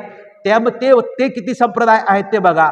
महासंघिकातून जे उपसंप्रदाय निर्माण झाले त्याच्यातला पहिला होता अंधक पंथ, दुसरा आहे शैल पंथ, तिसरा आहे पूर्वशैलिक पंथ, चौथा आहे अपर शैलिक पंथ, 5वा आहे राजगिरिक, 6वा आहे सिद्धार्थिक, 7वा आहे हती आईर हतान, 8वा आहे महावनसेलियान अपर वनसेलीय आणि 9वा आहे पुसेले। म्हणजे महासंघिक उपसंप्रदाय पुन्हा किती झाले, 9 झाले। म्हणजे पहिले 18 त्यानंतर हे 9 झाले। कथावत्तू मध्ये पण सांगितलेलं आहे की वाजिरीय पंथ, उत्तराख पंथ, वेतुलिक पंथ आणि हेतुवादी। तर हे आपण कुठले सांगितले, स्थविरवादातले निर्माण झालेले महायानाचे जे संप्रदाय आहेत त्या महायानाचे संप्रदाय पुन्हा उपसंप्रदाय 2 आहेत, एक माध्यमिक आणि योगाचार। या माध्यमिकचे पुन्हा 2 आहेत, एक प्रासंगिक आणि दुसरा स्वतंत्र. योगाचाराचे पुन्हा 2 आहेत, एक भावविवेकी, दुसरा अद्वैती, तिसरा विज्ञानवाद आणि चौथा हठयोग. नंतर वज्रयानाचे उपसंप्रदाय निर्माण झालेले आहेत, एक मंत्रयान, वज्रयान, सहजयान, कालचक्रयान. म्हणजे एवढे संप्रदाय भारतामध्ये निर्माण झालेले आहेत. हे मी तुम्हाला फक्त वाचून यासाठी दाखवलं की पहिला महासंगिक, दुसरा महायान, तिसरा वज्रयान, परत यांचे आणखीन उपसंप्रदाय. एवढाच मेसेज याच्यातून घ्यायचे की बौद्ध धम्मामध्ये सुद्धा जी फूट पडत गेली ती सातत्याने फूट पडत गेलेली आहे. एवढाच याच्यातून आपल्याला संदेश घ्यायचा आहे. आता ही फूट म्हणजे हा आपण पाहिलं की अशोकाच्या धम्म संगीतीनंतर जगामध्ये धम्म गेला. अशोकाची संगीती जी तिसरी संगीती जी प्रसिद्ध आहे किंवा ऐतिहासिक आहे ती याचसाठी की तिसऱ्या धम्म संगीतेमध्ये संपूर्ण जगामध्ये धम्माचा प्रचार प्रसार करण्यासाठी वेगवेगळ्या समिती किंवा ग्रुप बनवली आणि ते पाठवले. आपण फक्त जास्त लक्ष कशावर दिलं तर श्रीलंकेमध्ये संघमित्रा आणि महेंद्र यांना पाठवलं, पण विविध देशामध्ये पाठवण्यात आलेले होते. त्यासाठी ही तिसरी संगीती फेमस आहे आणि जगात धम्म जाण्यासाठी सुद्धा आहे. मग तो चीनमध्ये गेला, जपानमध्ये गेला, कोरियामध्ये गेला, सगळीकडे म्हणजे ज्या ज्या देशात गेल्या, प्रमुख देशामध्ये जिथे गेला तिथे पण तो वाढला. परंतु तिथे पण तो पूर्णपणे एकाच म्हणजे संप्रदायामध्ये तिथे सुद्धा संप्रदाय निर्माण झालेले आहेत. चीनमध्ये संप्रदाय निर्माण झाले, जपानमध्ये संप्रदाय निर्माण झाले, तिबेटमध्ये संप्रदाय निर्माण झाले. त्यामुळे मला आपल्याला एवढंच इथं सांगायचं आहे की ज्या ज्या देशात आहे, आपण म्हटलं की जपान ही बुद्धिस्ट कंट्री आहे, चायना सुरुवातीला बुद्धिस्ट कंट्री होती किंवा तिबेट ही बुद्धिस्ट कंट्री होती, तरी तिथे सुद्धा एक जरी बौद्ध धर्म असला तरी तिथे सुद्धा एकच गट नाही. हे गट फक्त तुम्हाला चायनामधले, जपानमधले, तिबेटमधले तुम्हाला मी वाचून दाखवतो म्हणजे तुमच्या लक्षात येईल की जपान छोटं पूर्ण बुद्धिस्ट राष्ट्र असलं तरी तिथे सुद्धा किती संप्रदाय आहेत हे आपल्याला फक्त माहिती असण्याची आवश्यकता आहे. मी चीनमधले सांगतो. चीनमध्ये एकूण 15 संप्रदाय आहेत बौद्धांचे. यामध्ये पहिला चान ध्यान शाखा, दुसरा नानडो पंथ, तिसरा 30 युएन पंथ, चौथा तिएन ताई मत पंथ, पाचवा ची काई शाखा, सहावा माध्यमिक संप्रदाय, सातवा सान लून संप्रदाय, आठवा कुंगस्तुंग संप्रदाय, नववा वेई सिंह म्हणजे विज्ञानवाद संप्रदाय, 10वा तिएन तू आई संप्रदाय, 11वा हुआ एन संप्रदाय, 12वा चेन एन संप्रदाय, 13वा चुआन एन संप्रदाय, 14वा अमिताभ पंथ, 5वा चिंग तुवू पंथ, सुखावती शब्दभूमी. म्हणजे हे 15 संप्रदाय चीनमध्ये आहेत. जपान बुद्धिस्ट कंट्री आहे. जपानमध्ये सुद्धा जवळजवळ 16 संप्रदाय आहेत. पहिला संप्रदाय आहे कुश अभिधम्म कोश पंथ, दुसरा आहे जो जित्सू पंथ, सत्य सिद्धी पंथ, रित्सू विनय, सर्व शून्यतावादी सौतांत्रिक, तिसरा आहे होसो पंथ, चौथा आहे सानरोन पंथ, पाचवा आहे केगॉन पंथ, 6वा आहे तेंदाई पंथ, 7वा आहे शिनगोन पंथ, 9वा आहे झेन बौद्ध पंथ, 8वा झेन बौद्ध पंथ, 9वा रिंजाई पंथ, 10वा सोना पंथ, 11वा ओवाकू पंथ, 12वा जोदो पंथ, 13वा जोदोरशिन पंथ, 14वा युजुनेन बुस्सू पंथ, 15वा जी पंथ आणि 16वा निचिरेन पंथ. हा जो 16वा निचिरेन पंथाचा आहे या पंथाचं बुद्ध विहार आपल्याला नागपूरमधलं जे कामठीचं जे बुद्ध विहार आहे ते ह्या निचिरेन पंथाचं बुद्ध विहार आहे. तिबेटमध्ये 4 पंथ आहेत. निंगम्मा पंथ 1, काग्यू पंथ 2, साक्या पंथ 3 आणि गेलुक पंथ 4. त्यानंतर श्रीलंकेमध्ये 3 पंथ आहेत. एक अभयगिरी, दुसरा दक्कन विहार, तिसरा जेतवन पंथ. हे पंथ हे सगळे संप्रदाय आपल्याला म्हणजे ऐकताना बोर झाला असेल, परंतु हे फक्त मी रेकॉर्डसाठी सांगितलं की तुम्ही भारतामध्ये पण एवढे संप्रदाय आहेत आणि भारतामधून जगात तुम्ही कुठल्याही राष्ट्रामध्ये गेला तरी तुम्हाला तिथे एकच संप्रदायाचं संपूर्ण राष्ट्र मिळणार नाही. कारण तिथे तुम्ही चीनमध्ये गेला तर 2 विचारधारा होत्या. चीनमध्ये एक मूळ कन्फ्युशियस विचारधारा आणि ताओ विचारधारा. आपण ताओचं नाव जास्त ऐकलं असेल. ह्या ज्या मूळ कन्फ्युशियस विचारधारा किंवा ताओ जी विचारधारा आहे ह्या 2 विचारधारेनी सुरुवातीला बौद्ध धम्म तत्व स्वीकारला नाही. परंतु त्यानंतर मात्र हळूहळू या विचारधारेपेक्षा बौद्ध धम्म हा श्रेष्ठ आहे हे लक्षात आल्यानंतर चीनमध्ये बौद्ध धर्माला राजाश्रय आला आणि चीनमध्ये तशाच पद्धतीने जपानमध्ये गेला तर जपानमधल्या सुद्धा अमिताभ विचारधारा असेल किंवा निचिरेन पंथाची विचारधारा असेल किंवा वेगवेगळे विचारवंत होते। यामध्ये सुरुवातीला बौद्ध धर्म स्वीकारला गेला नाही, पण नंतर हळूहळू तिथल्या विचारसरणीमध्ये बौद्ध धर्म हा मिसळून गेलेला आहे, म्हणजे तिथल्या संस्कृतीमध्ये बौद्ध धर्म हा गेलेला आहे। तर अशा पद्धतीने मी तुमच्यापर्यंत आत्तापर्यंत एवढंच सांगितलं की पहिल्या 4 धम्मसंगीतीतून प्रमुख कसे ग्रुप झाले, महासंगिक, महायान, वज्रयान, त्यानंतर त्याचे उपसंप्रदाय कशा पद्धतीने भारतात निर्माण होत गेले आणि त्यानंतर जगात जो बौद्ध धम्म गेला आणि जगात जी बौद्ध राष्ट्र आहेत त्या अनेक बौद्ध राष्ट्रामध्ये जे संप्रदाय आहेत त्याच्यातल्या 2-3 राष्ट्रांचे मी तुमच्या समोर संप्रदाय वाचून दाखवले। आता इथपर्यंत आपण संप्रदाय पाहिले। आता प्रमुख जे संप्रदाय आहेत, कुठला प्रमुख संप्रदाय आहेत? हिनयान संप्रदाय, महायान संप्रदाय आणि वज्रयान संप्रदाय, हे जे 3 संप्रदाय आहेत हे जगामध्ये आहेत। हे मध्ये जे उप संप्रदाय आहेत ते काही ठिकाणी जिवंत आहेत तर काही ठिकाणी बरेच अंशी नष्ट झालेले आहेत, पण यांचे प्रमुख जे संप्रदाय कुठले आहेत? हिनयान संप्रदाय, महायान संप्रदाय आणि वज्रयान संप्रदाय। हिनयान संप्रदाय म्हणजे कुठला? तर त्रिपिटक मानणारा जो मूळ जो आहे तथागत भगवान गौतम बुद्धाचं त्रिपिटकात जे साहित्य आहे त्याला मानणारा हिनयान आहे आणि याला चॅलेंज करणारा जो आहे तो महायान आहे आणि महायानातून निर्माण झालेला वज्रयान आहे। आता आपण हिनयानाची विचारसरणी काय आहे ते तुमच्या समोर मांडतोय। हिनयानाला काय म्हणतात? म्हणजे हिनयानाला थेरवाद असं म्हणतात, त्याला स्थविरवाद असं म्हणतात। हिनयानाला हिनयान हे नाव कोणी दिलं? तर मूळ संघातून बाहेर पडलेले जे मोठ्या प्रमाणात लोक आहेत आणि ते म्हटले की मूळ बौद्ध धम्मामध्ये परिवर्तन झालं पाहिजे, आमची संख्या मोठी आहे म्हणून आम्ही कोण आहोत? महान आहोत, आणि जे मूळचे लोक आहेत ते कमी आहेत, त्यांना नाव दिलं की ते हीन आहेत। हे अधिकृतपणे मूळ जो संघ आहे, मूळ जो बौद्ध धम्म तथागत भगवान गौतम बुद्धाचा आहे त्याला ते लोक जरी हिनयान म्हणत असले तरी हा संघ मात्र स्वतःला हिनयान म्हणत नाही। हा स्थविरवादी संघ असं म्हटलं जातं, याला थेरवाद असं म्हटलं जातं आणि हा बुद्ध धर्माच्या 84,000 तत्वाचं म्हणजे पाली त्रिपिटकावरती आधारित आहे तो स्थविरवादी विचारसरणी किंवा थेरवाद असं म्हटलं जातं। पण बाहेर पडलेले लोक त्याला काय म्हणतात? हिनयान म्हणतात आणि स्वतःला काय म्हणतात?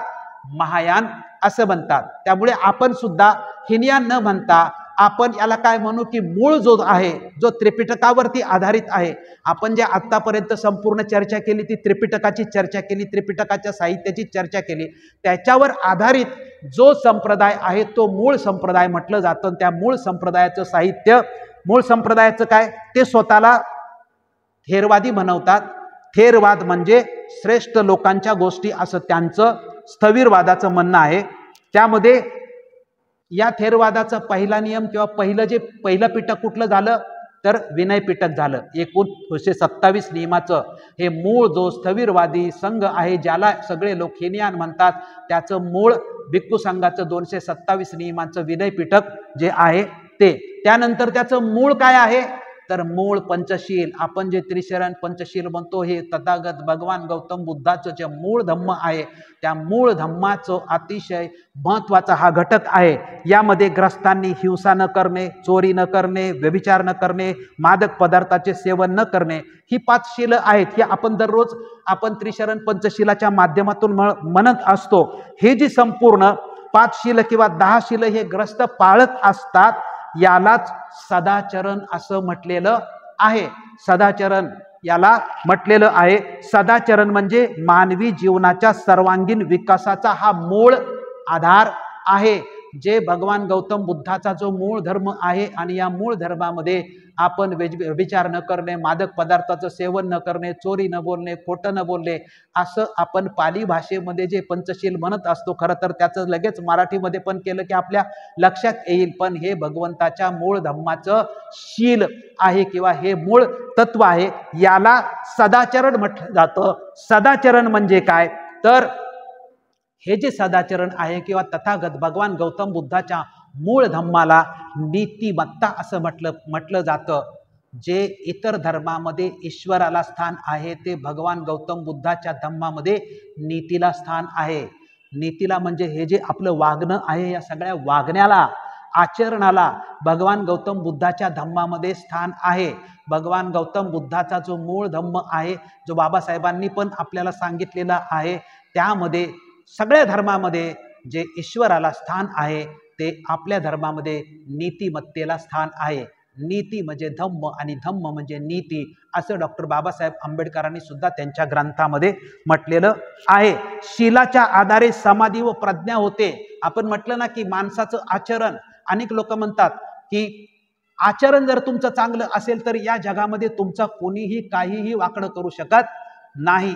ज्याचं आचरण चांगलं आहे, ज्याचं शील चांगलं आहे, म्हणजे बोले जैसा वाले त्याची वंदावी पाऊले, किंवा तथागत म्हणजे जसं आहे तसं, बोले जैसा चाले त्याची वंदावी पाऊले असं म्हणतात. तो दुश्मन जरी असेल पण तो बोलतो तसाच वागतो, आणि त्याचं जर शील, त्याचं जर आचरण जर शुद्ध असेल तर दुश्मन सुद्धा त्याला सॅल्यूट करतो, आणि दुश्मन सुद्धा म्हणतो की तो माझा जरी दुश्मन असला तरी तो असं करणार नाही. त्याच्यावर कुणीही कितीही दोष आरोप केले तरी त्याला कुणीही म्हणत नाही. म्हणून शील हे बौद्ध धर्मामध्ये अतिशय महत्त्वाचं किंवा पायाभूत मानलेलं आहे.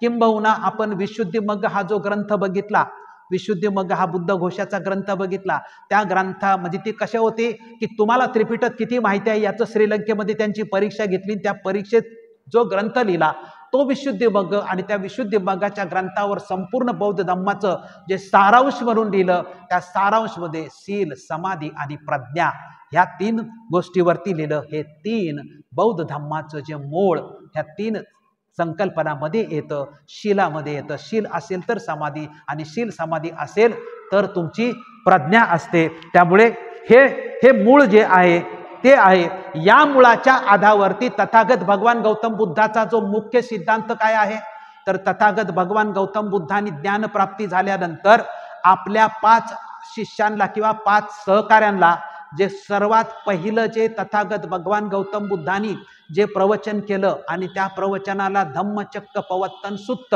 असं म्हणतात, की धम्मचक्र किंवा धम्मचक्र ज्याला आपण म्हणतो, हा शब्दच तथागतांच्या मुखातून जो प्रथमतः बाहेर आला तो कधी आला, तर ज्ञानप्राप्ती झाल्यानंतर पंचवर्गीय भिक्खूंना जे पहिलं जे तथागतांनी प्रवचन केलं त्याला धम्मचक्र प्रवर्तन म्हणतात. आणि ते पहिलं प्रवचन होतं तो तथागत भगवान गौतम बुद्धाचा सिद्धांत होता. दुःख मुक्तीचा जो सिद्धांत होता, तो दुःख मुक्तीचा सिद्धांत तथागत सांगतात की दुःखाचं कारण मध्ये बुद्धांनी त्याच्या पहिल्या 5 अनुयायांना सांगितलं की जगात दुःख आहे. दुःखाचं कारण काय सांगितलेलं आहे की जगात दुःख आहे, पण दुःखाचं कारण तृष्णा हे दुःखाचं कारण आहे, पण दुःखाचा निरोध होऊ शकतो. त्यामुळे जगात दुःख आहे.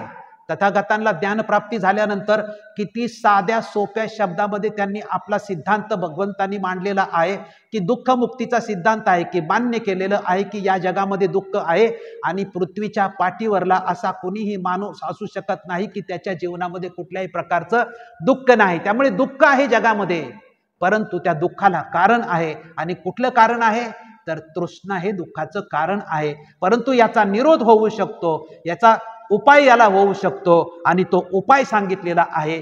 तो उपाय म्हणजे आर्य अष्टांगिक मार्गाने तुमच्या दुःखाचा निरोध पूर्णपणे होऊ शकतो. त्यामुळे सोपा आहे की आर्य अष्टांगिक मार्ग म्हणजे मध्यम मार्ग. किती सोपा समजण्यासाठी आहे. कुठल्याही विचारवंताची गरज नाही, किंवा काही तुम्हाला दृष्टांत देण्याची गरज नाही, किंवा गोष्टी सांगण्याची गरज नाही. आर्य अष्टांगिक मार्गातले शब्द सांगितला तरी तुम्हाला कळतं. सम्यक दृष्टी, सगळीकडे सम्यक दृष्टी आहे, सम्यक संकल्प आहे, सम्यक वाचा आहे, सम्यक कर्मांत आहे, सम्यक आजीविका आहे, सम्यक व्यायाम आहे, सम्यक स्मृती आहे, सम्यक समाधी आहे. म्हणजे मध्यम मार्ग जो आपल्याला सांगितलेला आहे. याच्यात हे काय आहे अष्टांग मार्ग? आपलं चालणं, आपलं वागणं, आपलं बोलणं, आपलं खाणं, आपलं पिणं, आपलं रोजचं जे दैनंदिन जीवन आहे, या दैनंदिन जीवनामध्ये कुठल्याही गोष्टीचा अतिरेक होता कामा नये. जर कुठल्याही गोष्टीचा अतिरेक नाही झाला तर तुम्हाला दुःख होणार नाही. तुमची सम्यक दृष्टी असेल तर तुम्हाला काही त्रास होईल का? तुमची सम्यक वाचा असेल, कोणाच्याच बद्दल तुम्ही वाईट बोलला नाही तर तुमच्याबद्दल कोणी वाईट बोलणार आहे का? तुमचं खाण्यापिण्यावर तुमचं नियंत्रण आहे. चांगली वस्तू असले, गोड वस्तू असले खाल्ली की मग काय आपण मागं पण म्हटलं की जर तुम्ही अतिरेक केला तर अन्न पण विष बनतं आणि मर्यादित खाल्लं तर ते अमृत पण बनतं. पण आपल्याला काय खायला पाहिजे, काय नाही खायला पाहिजे, आणि जे पण तुम्ही खाल ते आवडतंय म्हणून किंवा मलाच एवढंच खायला सांगितले डॉक्टरनी, जरी डॉक्टरनी ते खायला सांगितलं असेल पण त्याची पण मर्यादा असते की रोज थोडं थोडं खाल्लं तर तुम्ही कायमस्वरूपी खाऊ शकाल, पण एकदाच जर अतिरेक केला तर मात्र त्याचा काहीही उपयोग होऊ शकत नाही. त्यामुळे अमृत हे पण अति घेतलं तर ते विषारी बनू शकतं. माणसाच्या शरीराची कॅपॅसिटी प्रत्येकाची आपली. त्यामुळे मुद्दा काय होता, आर्य अष्टांगिक मार्ग म्हणजे आपलं जीवन हे मध्यम मार्गाचं खाणं पिणं चालणं वागणं बोलणं हे सगळं जे आहे हे सिद्धांत साधे साधे सिद्धांत दुःख मुक्तीचा तथागत भगवान गौतम बुद्धाचा आहे. त्यामुळे शीलामध्ये वाचा कर्म आहे किंवा समाधीमध्ये सम्यक व्यायाम सम्यक स्मृती म्हणजे आर्य अष्टांगिक मार्गाचं जर पालन असेल तर शील समाधी आणि प्रज्ञा याचे पार तुम्ही करू शकता. तुमची चांगली वाचा असेल, तुमचं शील चांगलं असेल तर या जगामध्ये तुम्हाला कोणीच त्रास देऊ शकत नाही. म्हणजे दुःख मुक्तीचा सिद्धांत तथागत भगवान गौतम बुद्धाचा अष्टांगिक मार्गामधले 8 मुद्दे जर आपण पाठ करून ठेवले तर हे आपल्या जीवनात मधलं सर्वश्रेष्ठ आहे की हे जर मी 8 गोष्टी माझ्या जीवनामध्ये आणल्या तर या जगात मला कोणीच त्रास देऊ शकत नाही, दुश्मन सुद्धा मला त्रास देऊ शकत नाही. पण या 8 गोष्टीमधली एखादी जरी गोष्ट मी पाळली नाही तर माझ्या जीवनामध्ये दुःख निर्माण होणार आहे. किती रामबाण उपाय आहे, याच्यावरती कुणाकडे जाण्याची सुद्धा तुम्हाला आवश्यकता नाही. त्यामुळे हा जो मी तुम्हाला काय सांगितला की हे जे पंचशील आहे हे दुःखमुक्तीचा सिद्धांत आहे, आर्य अष्टांगिक मार्ग आहे, हा तथागत भगवान गौतम बुद्धाच्या धम्माचा मूळ सिद्धांत आहे. हा मूळ सिद्धांत आहे. या मूळ सिद्धांताला चॅलेंज करणारे सगळे काय झालेले आहेत, संप्रदाय निर्माण झालेले आहेत. त्याच्यामध्ये आपण याला हिनयान लोकांनी म्हटलं त्यांनी, परंतु याला काय म्हणतात, थेरवाद म्हणतात किंवा स्थविरवाद म्हणतात. जो त्रिपिटकावरती पूर्णपणे आधारित असलेला जो संघ आहे त्याला थेरवाद किंवा स्थविरवाद म्हणतात. आणि हे मूळ झालं. याला चॅलेंज करणारा जो निर्माण झाला तो जगामध्ये महायान म्हणून फेमस आजपर्यंत संपूर्ण जगामध्ये आहे. आता त्यानंतर दुसऱ्या संगीतेत निर्माण झाला होता. त्यांनी ट्रिक काय वापरली बघा. 100 वर्षानंतर तथागत भगवान गौतम बुद्धाच्या धम्मामध्ये जी हे झाली, फूट पडली. त्या फूट पडण्यामध्ये सुरुवातीला असं म्हटलं जातं की 100 वर्षानंतर सुरुवातीला भिक्खू संघाला वाटत होतं की तथागत भगवान गौतम बुद्धाच्या धम्माचं जर आपण पालन केलं नाही तरी काहीतरी परिणाम होईल. पण 100 वर्षानंतर त्याच्या लक्षात आलं की तथागत भगवान गौतम बुद्ध ईश्वर मानत नाही, आत्मा मानत नाहीत, पुनर्जन्म मानत नाही. त्यामुळे ईश्वरी कोप किंवा असं काही आपल्यावर होणार नाही. आपण जरी मूळ बुद्ध धम्माला जरी चॅलेंज केलं तर आपल्यावर काही परिणाम होणार नाही. अशा पद्धतीने विचार करून जो संघ निर्माण झाला होता, महासंघिक निर्माण झाला होता, तो 100 वर्षानंतर या महासंघिकाचं आपण सांगितलं. पण यांनी काय केलं, महासंघिक दुसऱ्या संगीतीमध्ये निर्माण झाला. निर्माण झाल्यानंतर यांनी काय केलेलं आहे, सुत्त पिटक आणि विनय पिटकामध्ये बदल केला. त्याचा मुद्दा काय पहिला होता, फक्त विनय पिटकातले 10 नियम फक्त बदलण्यासाठी त्यांनी सुरुवात केली होती. पण ज्यावेळेस तो वेगळा झाला त्यावेळेस त्यांनी म्हटलं की आता आपल्याला मूळ धम्माचं स्वीकारायचं तत्वज्ञान नाही किंवा त्यांचे ग्रंथ स्वीकारायचे नाही. यांनी स्वतंत्र बनवलं. मूळ सुत्त पिटकात आणि विनय पिटकात बदल केला. महासंघिकांनी परिवार, अभिधम्म, पट्टीसंहिता, निर्देश हे सुत्त पिटकामध्ये जे होतं ते त्यांनी सगळं वगळून टाकलं, आपल्या महासंघिक ग्रंथामध्ये घेतलं नाही. पहिल्या संगीतीने काही जे वगळलेलं तत्वज्ञान होतं ते यांनी घेतलं की त्यांनी वगळलेलं आहे, आपण याला समाविष्ट करू म्हणून. त्यानंतर महासंघिकांनी जे त्रिपिटक बनवलं, म्हणजे मूळ जे बनवलं त्याला त्रिपिटक म्हणतात. महासंघिक जो गट निर्माण झाला त्यांनी जे तिन्ही बनवलं त्याला आचर्यवाद असं नाव दिलेलं आहे. त्याच्या संपूर्ण साहित्याला नाव काय दिलं, आचर्यवाद असं नाव दिलेलं. पहिल्यावाल्यांनी काय दिलं की थेरवाद म्हटलेलं आहे. त्यानंतर यांनी बुद्ध, बोधिसत्व आणि अर्हंत संकल्पनेमध्ये बदल केला. आता महासंघी जे फुटून निघाले ते काय म्हटले, मूळ बौद्ध धर्मामध्ये अर्हंत पदाला झालं हे आपण मान्य करतो मूळ बौद्ध धर्मामध्ये. पण जे फुटून निघाले ते काय म्हटले की तथागत भगवान गौतम बुद्ध हे लोकोत्तर पुरुष आहेत, हे ईश्वरी कृपेचे पुरुष आहेत तथागत भगवान गौतम बुद्ध. आणि भगवान गौतम बुद्ध जे एक मानवी रूप होते त्याला यांनी लोकोत्तर बनवलं. हे पहिल्या दुसऱ्या संगीतीत निर्माण झालेला जो महासंघ आहे, आणि हा जो महासंघिकांनी लोकोत्तर यांनी स्वतःचे ग्रंथ, नवीन ग्रंथ बनवले 5, एक सूत्र, दुसरा विनय, तिसरा अभिधर्म, चौथा चारिणी आणि 5वा संकीर्ण, असे सगळे 5 ग्रंथ यांनी स्वतंत्र बनवले. ते सगळेच्या सगळे कुठल्या भाषेमध्ये होते? संस्कृत भाषेमध्ये निर्माण होते. म्हणजे मूळ बुद्ध धम्म संपूर्ण पाली भाषेत आहे, आणि या बुद्ध धम्माला जे आव्हान ज्यांनी केलं त्याचं संपूर्ण साहित्य कशामध्ये आहे? संस्कृत भाषेमध्ये आहे. लोकोत्तर पुरुष मध्ये बुद्धाला ईश्वरी रूप जे आहे ते यांनी बनवलं, आणि हाच मुद्दा महायानाने स्वीकारला, आणि परमेश्वर किंवा शक्तिमान असा अवतारी पुरुष म्हणून महायानामध्ये निर्माण झालेला आपल्याला आढळतो. आता बघा, आता खरी गंमत आहे. इथपर्यंत मी तुम्हाला मूळ बुद्ध धम्म सांगितलेला आहे. आता मी महासंघिक, आता खरं संपूर्ण जगामध्ये जो महायान आहे, जे आपण म्हटलं की एवढे एवढे सगळे संप्रदाय आहेत, आता या महायानाचं नेमकं तत्वज्ञान काय आहे हे तुम्ही समजून घ्या. आणि हे समजून घेण्याच्या पाठीमागचं उद्दिष्ट काय आहे?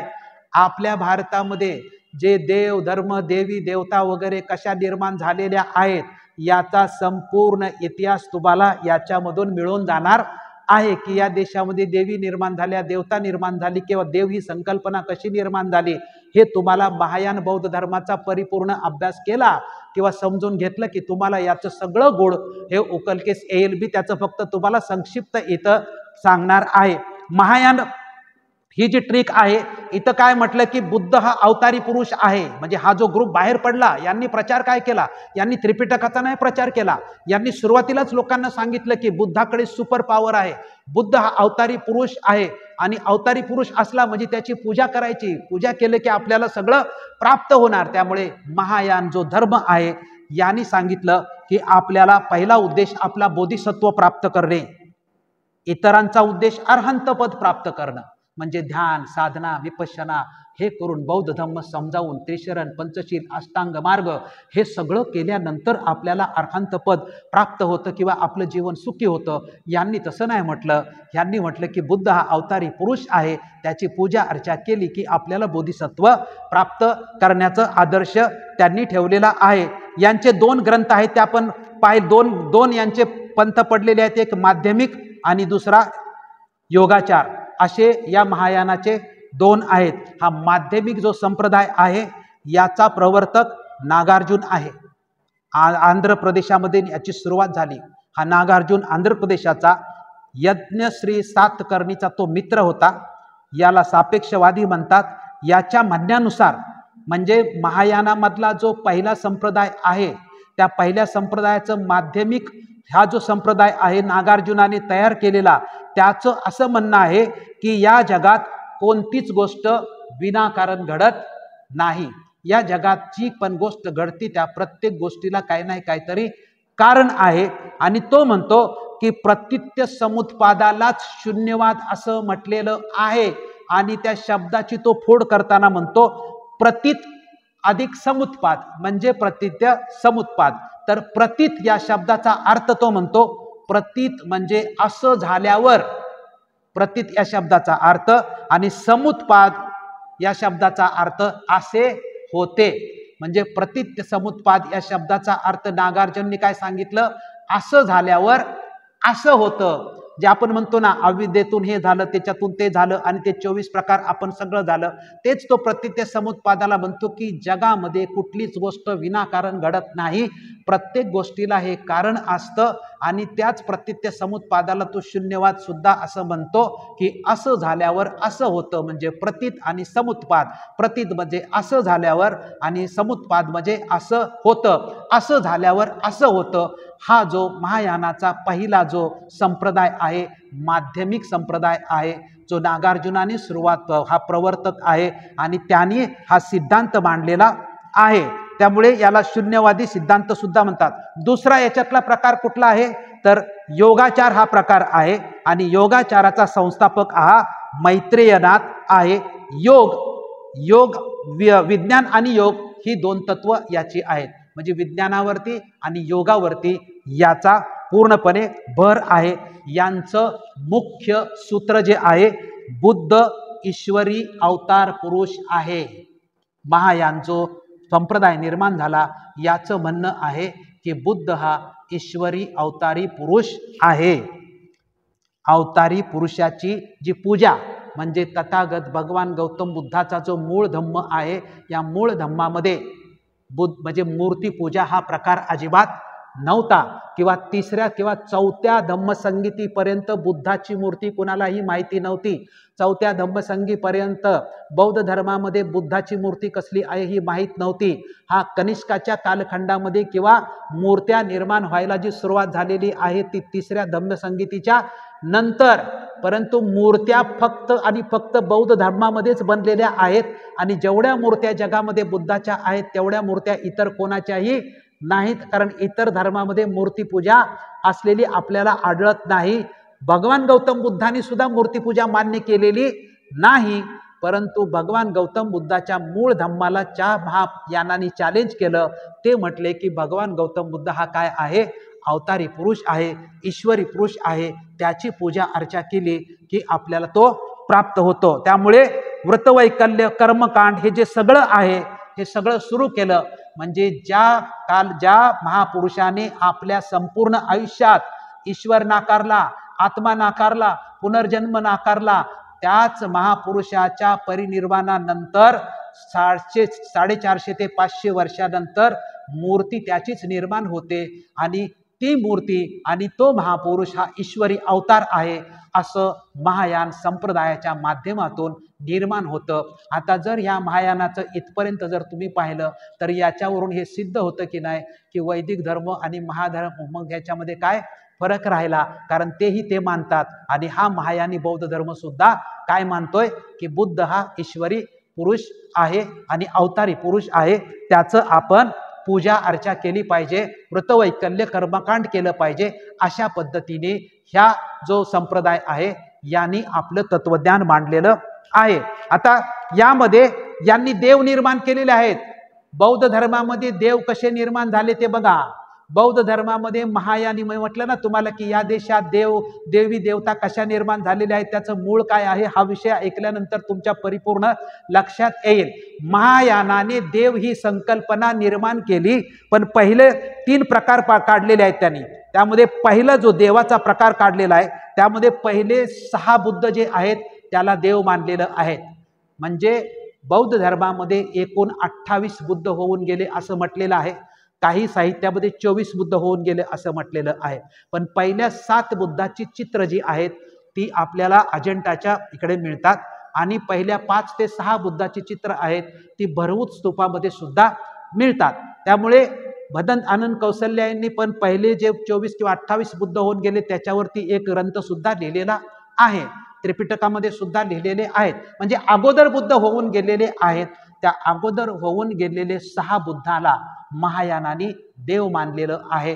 ते म्हणजे विपस्सी, पहिला बुद्ध विपस्सी आहे, दुसरा बुद्ध सिकी आहे, तिसरा बुद्ध वेसभ्यू आहे, चौथा बुद्ध ककुछंद आहे, 5वा बुद्ध कोनागमन किंवा कनकमुनी आहे आणि 6वा बुद्ध कश्यप आहे. हे 24 किंवा 28 बुद्धापैकी जे पहिले 6 बुद्ध आहेत या पहिल्या 6 बुद्धाला महायान पंथांनी देव मानलेला आहे. या पहिल्या 6 बुद्धाला महायान पंथांनी देव मानलेलं आहे. याचा दुसरा प्रकार केलेला आहे. आता पुढे बघा कसं पुढे आहे की हे जे 6 बुद्ध आहेत या 6 बुद्धाचे आध्यात्मिक पुत्र मानलेले आहेत. ते आध्यात्मिक 6 पुत्र म्हणजे 6 देव निर्माण केलेले आहेत. म्हणजे देव देवता ही संकल्पना बौद्ध धर्मामध्येच निर्माण झाली, हे पण लक्षात ठेवा. देव देवता ही संकल्पना बौद्ध धर्मामध्येच निर्माण झालेली आहे. परंतु बौद्ध धर्मातली देव देवता ही संकल्पना जे आहे ते बुद्ध धर्माचं तत्वज्ञान समजावून सांगण्यासाठी निर्माण झालेले आहे. म्हणजे कुठल्याही देवी देवताचं नाव बौद्ध धर्मात घेतलं तर तो माणूस प्रत्यक्षात होऊन गेलेला नाही, ते बुद्धाचंच रूप आहे, हे लक्षात ठेवा. त्या अर्थाने आता मी तुम्हाला समजावून सांगतो की पहिले 6 बुद्ध हे होऊन गेलेले आहेत, ते देव मानलेले आहेत. आता यांचे काय म्हटलंय, आध्यात्मिक पुत्र 6 आहेत. त्याच्यामध्ये पहिला जो आहे अवलोकितेश्वर. अवलोकितेश्वर हा पहिला. अवलोकितेश्वर बुद्ध बोधिसत्व अवलोकितेश्वर, जर तुम्ही घरी गेला, नेटवर गेला आणि अवलोकितेश्वराचा संपूर्ण इतिहास जर तुम्ही समजावून घेतला, तर या भारतामध्ये जेवढ्या मूर्त्या आहेत या सगळ्या मूर्त्यांचं गुपित तुमच्या समोर उलगडलं जाईल. अवलोकितेश्वराच्या म्हणजे बोधिसत्वाची जी वेगवेगळी रूप मूर्त्यांच्या माध्यमातून दाखवली आहेत, त्याच्यातला पहिला कोण आहे? अवलोकितेश्वर आहे. अवलोकितेश्वर याला काय म्हटलेलं आहे? याला पद्मपाणी पण म्हटलेलं आहे. आणि हे कशाचा अवतार आहे? तर दया आणि करुणेचा अवतार आहे. हा कशाचा अवतार आहे? दया आणि करुणेचा अवतार आहे. मूर्ती बुद्धाचीच असेल, मूर्ती बुद्धाचीच असेल, त्या मूर्तीला अवलोकितेश्वर म्हटलेलं आहे. पण ती मूर्ती त्या बुद्धाचा जो सिद्धांत आहे तो लक्षात ठेवून ती मूर्ती बनवलेली आहे. त्यामुळे देवदेवतांची नावं जरी असली, परंतु तो माणूस किंवा ती स्त्री होऊन गेलेली नाही, तर बुद्धाच्या सिद्धांताची त्याला नावं दिलेली आहेत. म्हणजे बायोलॉजिकल होऊन गेलेलं नाही, हे पण आपण लक्षात घेतलं पाहिजे. दुसरा म्हणजे आपण दुसरा पहिला अवलोकितेश्वर म्हटलं, दुसरा मंजुश्री म्हटलं. यामध्ये हातात काय दिले? बुद्ध रूपाच्या हातामध्ये एक खडग हातात दिले, तो दुसऱ्या हातामध्ये पुस्तक दिलंय. म्हणजे बुद्धाची मूर्ती एका हातामध्ये खड्ग तर एका हातामध्ये पुस्तक असं दिलेलं आहे. आणि त्याला काय म्हटलेलं आहे? मंजुश्री असं त्याला म्हटलेलं आहे. तिसरा जो देव मानलेला आहे तो वज्रपाणी या नावाने देव मानलेला आहे. याच बुद्ध रूपाच्या हातामध्ये न्यायदंड दिलेला आहे आणि वज्र दिलेला आहे. आणि अशा पद्धतीनं बुद्ध रूपच बनवलेलं आहे. म्हणजे बुद्धाचे वेगवेगळे जी रूप बनवलेली आहेत त्याला देव म्हटलेलं आहे. त्यानंतर क्षितिग्रह म्हणजे शुद्ध स्थान आणि अमिताभ बुद्ध म्हटलेलं आहे. संपूर्ण जगामध्ये याला आराध्य म्हटलेलं आहे, की संपूर्ण जगामध्ये म्हणजे जपानमध्ये जर तुम्ही गेला, कोरियामध्ये जर तुम्ही गेला, तर अमिताभ बुद्ध हा आहे. म्हणजे जप करायचा आणि जप करायला किंवा ध्यान केलं सातत्याने अमिताभ बुद्धाचे, तर आपल्याला पुनर्जन्म प्राप्त होतो वगैरे असा सिद्धांत मांडलेला आहे. त्यामुळे आणि सहावा जो आहे तो सहावा मैत्रेय बुद्ध. सहावा मैत्रेय बुद्ध म्हणजे हा देव आपल्याला अजून निर्माण होणारा आहे. म्हणजे भविष्यात जो बुद्ध निर्माण होणार आहे त्याला मैत्रेय असं म्हटलेलं आहे. पहिले जे होऊन गेलेले 6 बुद्ध आहेत, या 6 बुद्धाचे आध्यात्मिक जे बुद्ध झाले त्याच्यातला पहिला अवलोकितेश्वर, दुसरा मंजुश्री, तिसरा वज्रपाणी, चौथा क्षितिग्रह, पाचवा अमिताभ आणि 6वा मैत्रेय. अशी ही बुद्ध रूपच आहेत. असं होऊन गेलेला बायोलॉजिकल कोणी नाही, ही बुद्ध रूपच आहेत, हे आपण लक्षात ठेवलं पाहिजे. तिसरा प्रकार बोधिसत्वाच्या पत्नी असं पण दाखवलेलं आहे. म्हणजे बोधिसत्वाच्या पत्नी म्हणजे ज्या देवी दाखवल्यात त्यामध्ये ताराही दाखवलेली आहे. बुद्ध धर्मात देव ही संकल्पना आहे, परंतु शारीरिक पुरुष किंवा अथवा स्त्री निर्माण झाले नाही, तर विविध प्रकारच्या बुद्ध मूर्ती धम्म सिद्धांत समजावण्यासाठी वापरलेल्या आहेत, हेही आपण लक्षात घेतलं पाहिजे. त्यानंतर महायानाने जो त्रिकाय सिद्धांत सांगितलेला आहे, म्हणजे महायानाने देव कसे मांडले? पहिले 6 बुद्ध आणि त्या 6 बुद्धाचे आध्यात्मिक 6 पुत्र दाखवलेले आहेत.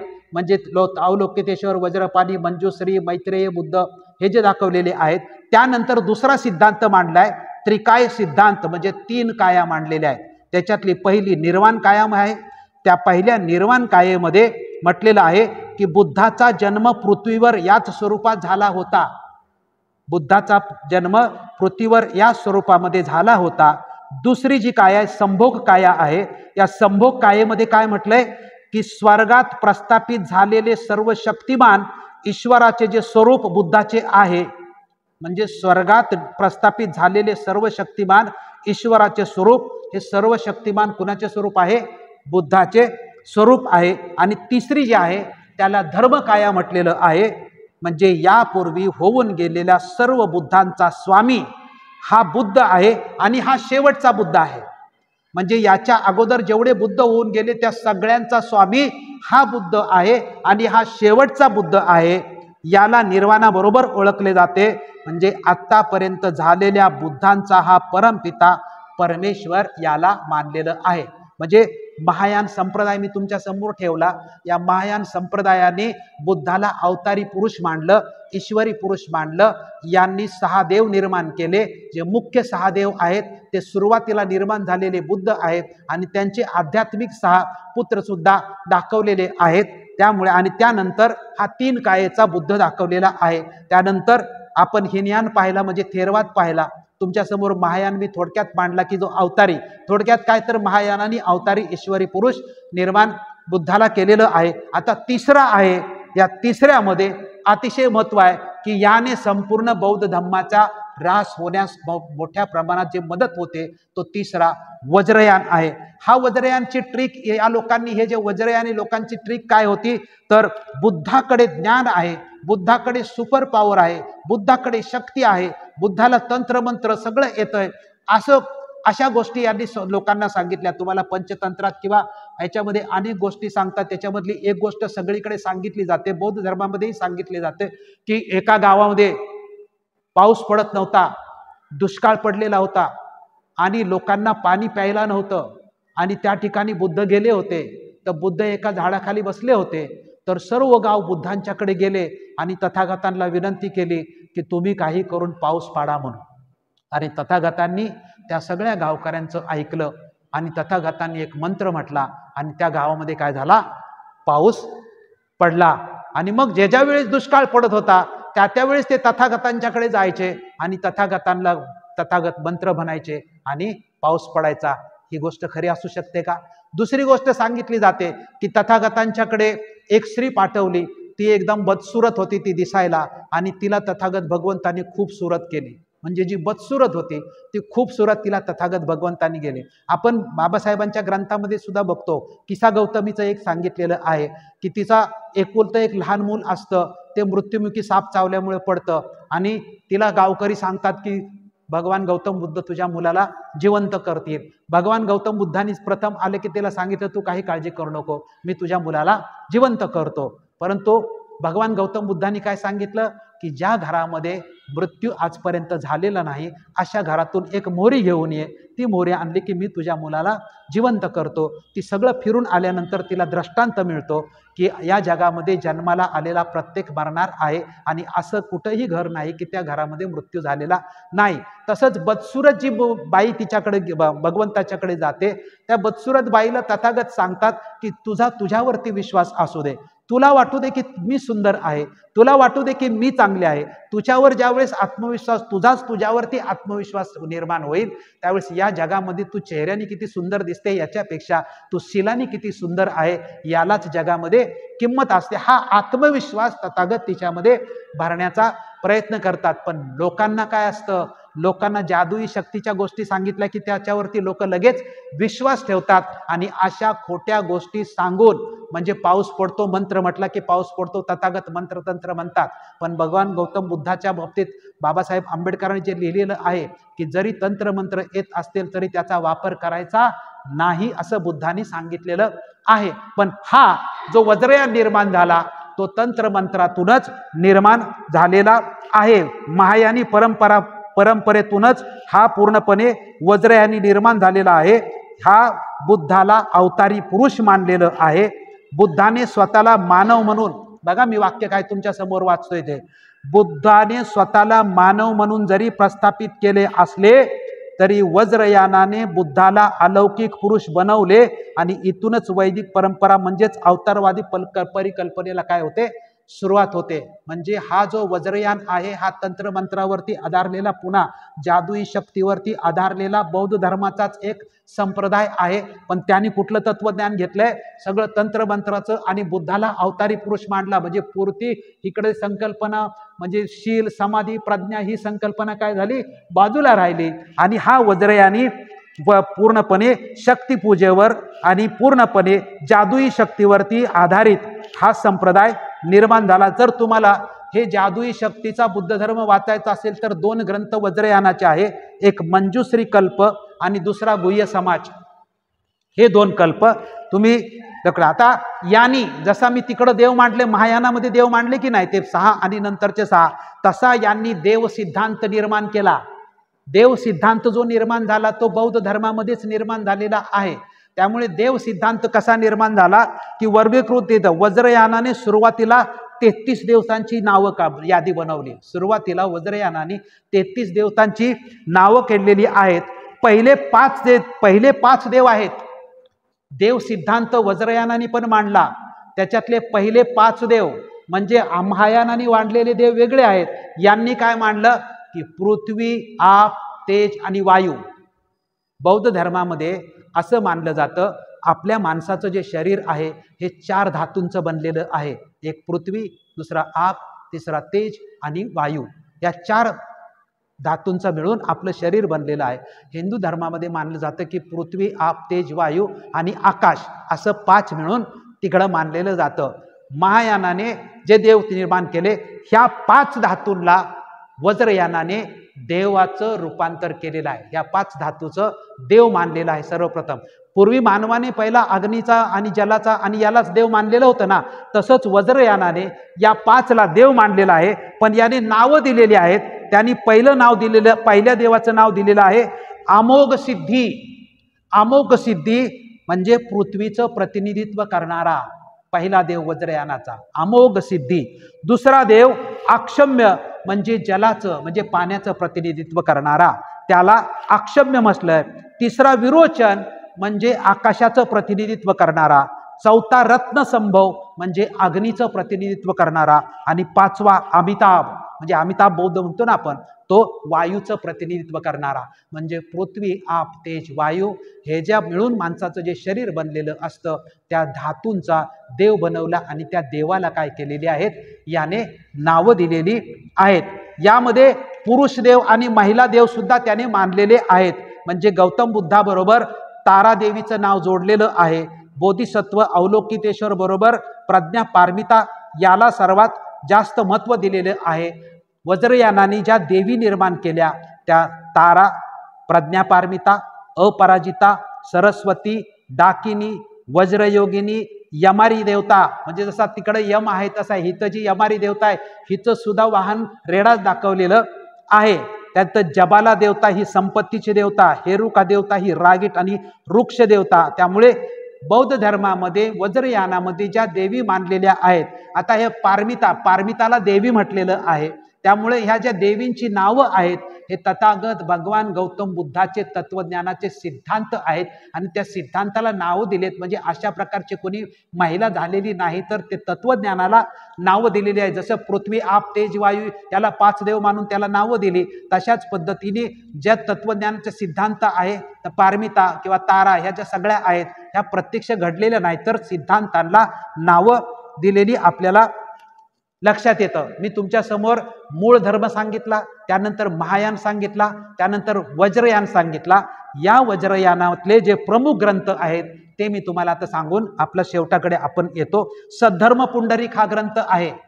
म्हणजे जर तुम्हाला अवलोकितेश्वर पाहिजे आणि या भारतामध्ये मूर्त्या कशा प्रकारे संपूर्ण देवतांच्या निर्माण झालेल्या आहेत, त्याची वेगवेगळी जी रूपं आहेत, या सगळ्यांची माहिती जर एकत्रितपणे तुम्हाला पाहिजे असेल तर ती सद्धर्म पुंडरीक या ग्रंथामध्ये याची तुम्हाला पूर्णपणे माहिती पूर्णपणे मिळते. त्यानंतर सद्धर्म पुंडरीक, आवंतक सूत्र, गंधव्यूह सूत्र ही जे हे ग्रंथ परिपूर्ण आहेत.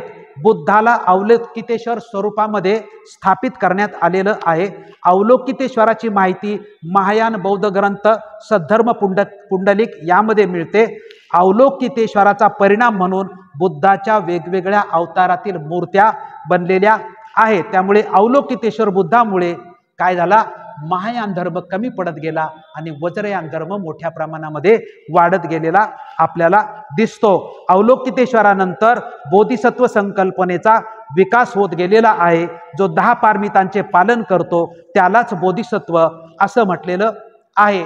यानंतर जे वज्रयानातून तंत्रयान, मंत्रयान, सहजयान, कालचक्रयान अशा पद्धतीचे धर्म निर्माण होऊन गेले, परंतु त्याचा प्रभाव जास्त नाही. वज्रयानाचा प्रभाव मात्र जास्तीत जास्त पडलेला आपल्याला दिसतो. शेवटचा मुद्दा की यामधला फरक तुमच्या समोर मांडतो आणि त्यानंतर आपण आपला हा शेवटचा मुद्दा आहे की हिनयान महायान याच्यामध्ये फरक काय आहे आणि त्यानंतर बाबासाहेब आंबेडकरांनी आपल्याला काय करायला सांगितलेलं आहे हे थोडक्यामध्ये मी तुम्हाला समजावून सांगतो. हिनयान व महायान, वज्रयान हे प्रमुख संप्रदाय आपण पाहिले. वज्रयान महायानी परंपरेतून निर्माण झाल्यामुळे हिनयान आणि महायान अशीच जगामध्ये आपल्याला 2 म्हणजे मोठे धर्म आपल्याला दिसतात. आता याच्यामध्ये तुम्हाला सांगतो की जगामध्ये जे जग डिवाइड झालेलं आहे, सगळे आशिया खंडामधल्या अर्धे देश आहेत ते महायानी आहेत आणि 6 ते 7 देश आहेत ते हिनयानी आहेत. म्हणजे श्रीलंका, ब्रह्मदेश, थायलंड, श्रीलंका, लाओस, भूटान या देशामध्ये मूळ बुद्ध धम्म आहे. चीन, जपान, कोरिया, नंतर त्या इकडचे सगळे जे देश आहेत हे सगळे रशियापर्यंतचे हे सगळे म्हणजे उत्तरेतील सर्व देश महायानी आहेत आणि दक्षिणेतील सर्व देश काय आहेत हिनयानी हे सगळे देश आहेत. आता यांच्यातला फरक फक्त मी तुमच्या समोर वाचून दाखवतो की हिनयानामध्ये अरहंत पद मिळवण्याचा उद्देश आहे, तर महायानामध्ये बोधिसत्वाची पूजा, तर वज्रयानामध्ये जादुई शक्ती ही मानली जाते. त्यामुळे महायान व महासंगीक हे दुसऱ्या संगीतीच्या वेळेस निर्माण झाले. हिनयानाचं संपूर्ण साहित्य पालीमध्ये आहे आणि महायानाचं संपूर्ण साहित्य जे आहे ते कशामध्ये आहे संस्कृतमध्ये आहे.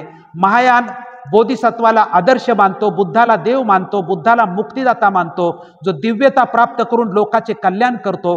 याच्या उलट हिनयान मार्गाला श्रावक मार्ग म्हणतात, जीवनातील दुःख नष्ट करण्यासाठी साधना अथवा ध्यान केले पाहिजे असे मानले जातात. महायानाची मूर्तीपूजा करतात, हिनयान मूर्तीपूजा मानत नाही, बुद्धाला व्यक्ती मानत होते. महायानाचे संस्थापक नागार्जुन हे आंध्र प्रदेशातून होते, तर हिनयान हा मूळ बुद्ध धम्म त्रिपिटकाला मानणारा आहे. त्यामुळे हिनयानाचं वाङ्मय हे पालीमध्ये आणि महायानाचं वाङ्मय हे संस्कृतमध्ये आहे. त्यामुळे प्रत्येक बुद्ध संबोधी प्राप्तनंतर सर्व सजीवासाठी काम करत नाही असं हिनयानामध्ये म्हटलं. बोधिसत्व सर्व सजीवांना निर्वाणाकडे नेण्यास पुढाकार घेतो. हिनयान व महायानाबाबत वस्तुस्थितीचे विधान आणि वस्तुस्थितीचं स्पष्टीकरण केले जातं. याच्यातला शेवटचा मुद्दा आहे जो माशमोरे यांनी लिहिलेला आहे की स्थविरवादात बुद्ध हे मानव, तर महायानामध्ये मानवी बुद्धाचं रूपांतर लोकोत्तर ईश्वरामध्ये केलेलं आहे. म्हणजे स्थविरवाद म्हणतो की हा मानव आहे आणि महायान म्हणतो की हा लोकोत्तर ईश्वरी पुरुष आहे. त्यानंतर बुद्धाला देवपण देऊन त्याच्या पूजेसाठी चिन्ह व स्मारक निर्माण केली. स्थविर त्रिपिटकानुसार बोधिसत्व म्हणजे बोधी प्राप्त करण्याची इच्छा व बुद्धाला बुद्धत्व प्राप्त करेपर्यंत बोधिसत्व म्हटलेलं आहे. तर महायानामध्ये दोन प्रकारची बोधिसत्व आहेत, एक पृथ्वीवरचे म्हणजे बोधिसत्व बनण्याचा संकल्प आणि त्यानंतर लोकोत्तर म्हणजे प्रावीण्य मिळवलेले अदृश्य.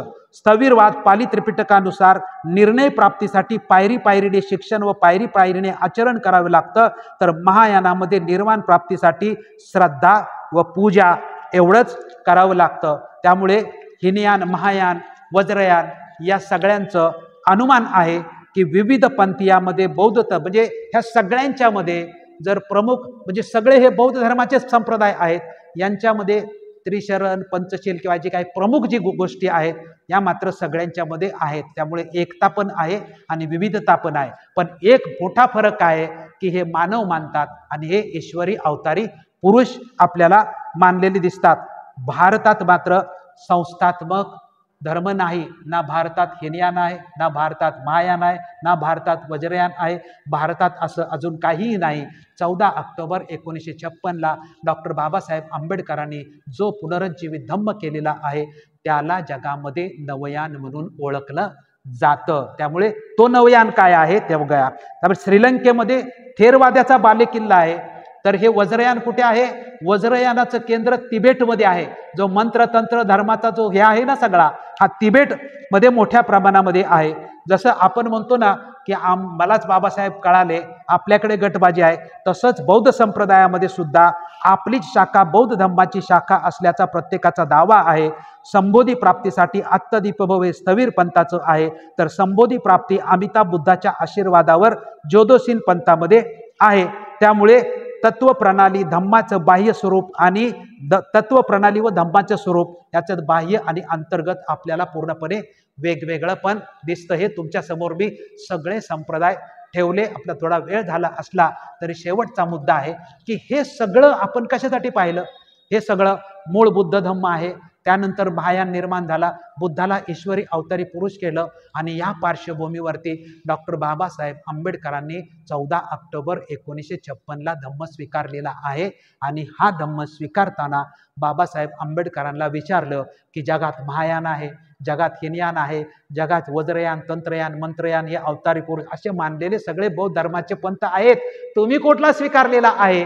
त्यावेळेस डॉक्टर बाबासाहेब आंबेडकरांनी म्हटलं की हे जे जग संपूर्ण हिनयान, महायान, वज्रयान, तंत्रयान या ज्या संप्रदायात संपूर्ण पसरलेलं आहे, ह्याच्यातला मी कुठलाही बुद्ध धर्म स्वीकारलेला नाही, मी हिनयान स्वीकारलेलं नाही, मी महायान स्वीकारलं नाही, मी वज्रयान स्वीकारलं नाही, मी तंत्रयान स्वीकारलं नाही, मी मंत्रयान स्वीकारलं नाही, किंवा मी सहजयान, कालचक्रयान जेवढे जगामध्ये यानं आहेत त्याचा धर्म मी स्वीकारलेला नाही.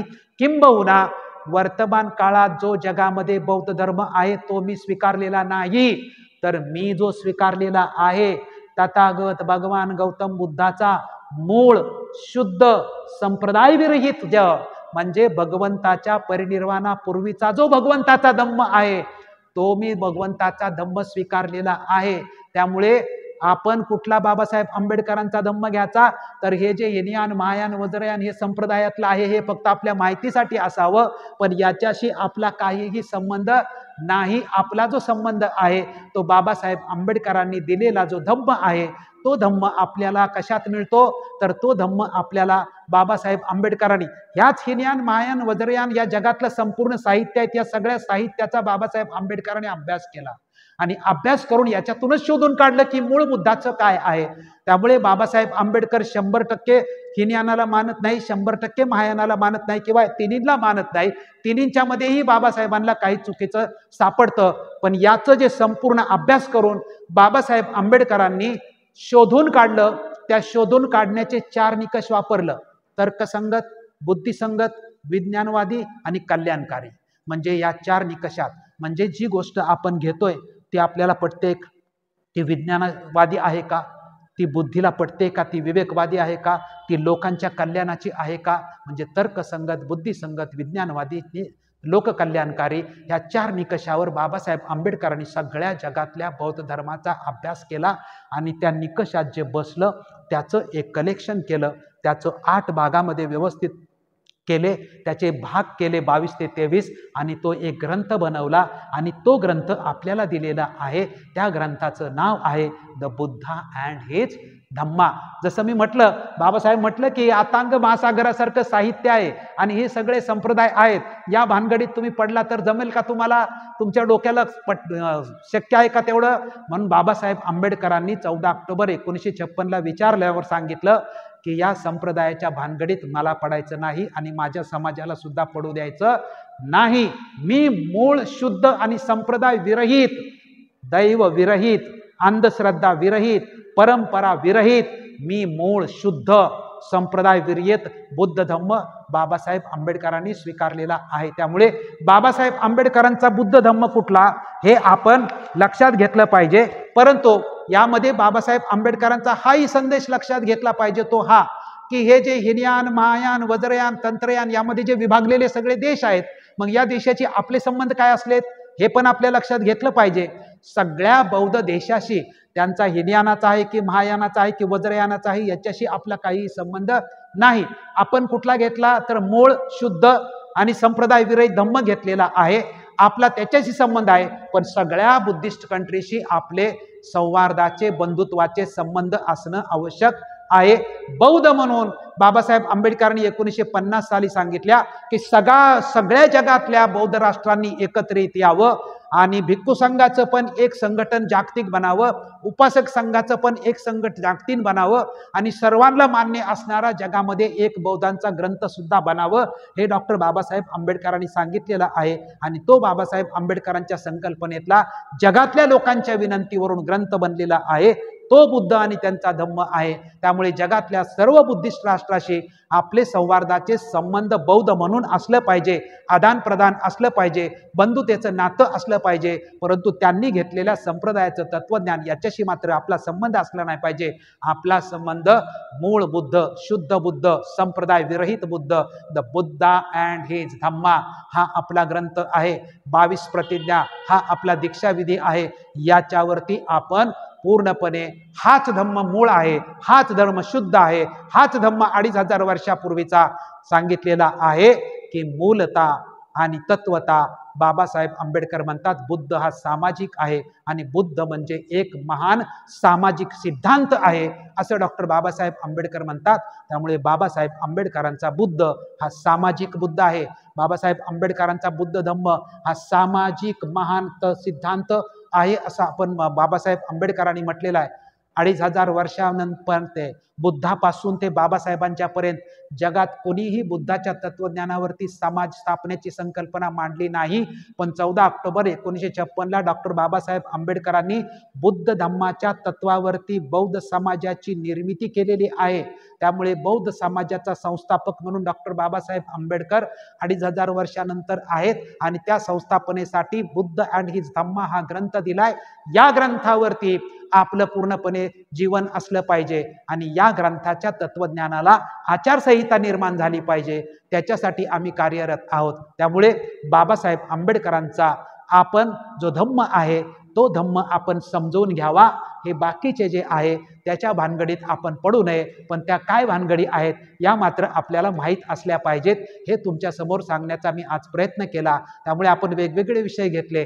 समजावून सांगण्यासाठी हे कठीण विषय आहेत, परंतु जेवढ्या सोप्या शब्दामध्ये सांगता येतील तेवढ्या सोप्या शब्दामध्ये मी सांगण्याचा आपल्याला प्रयत्न करतोय. आपण सर्वजण शांत चित्ताने सहकार्य देऊन हा पूर्णपणे कार्यक्रम ऐकला त्याबद्दल आपल्या सर्वांचं या ठिकाणी आभार मानतो आणि या ठिकाणी सर्वांना विनंती करतो, उद्या हा चॅनलवरती पूर्ण कार्यक्रम आल्यानंतर चॅनलवर ऐकणाऱ्या सर्वांना विनंतीही करतो की आम्ही जीवाच्या म्हणजे उत्कंठतेने आणि रात्रंदिवस याच्यावरती संशोधन करून आम्ही तुमच्यापर्यंत हे सगळं आणतोय. तर याला आपण सहकार्य करा, याला आपण सबस्क्राईब करा, आपल्या प्रतिक्रिया आपण द्या. कारण आम्ही प्रत्येक वेळी आपल्याला विनंती करतोय, पण हे काय आपलं कमर्शियल नाही. आपले एक धम्म कर्तव्य म्हणून सुद्धा आम्ही तुमच्या पुढे संपूर्ण धम्म मांडण्याचा प्रयत्न करतोय. आपण तो समजून घेताना आम्हालाही सहकार्य करा आणि चॅनलला सबस्क्राईब करा आणि आपल्या कमेंट्स पण पास करा. एवढं बोलतो आणि पुन्हा एकदा आपल्या सर्वांना हा कार्यक्रम ऐकल्याबद्दल आपले आभार मानतो. इथेच थांबतो. धन्यवाद. जय भीम, जय बुद्ध, जय भारत.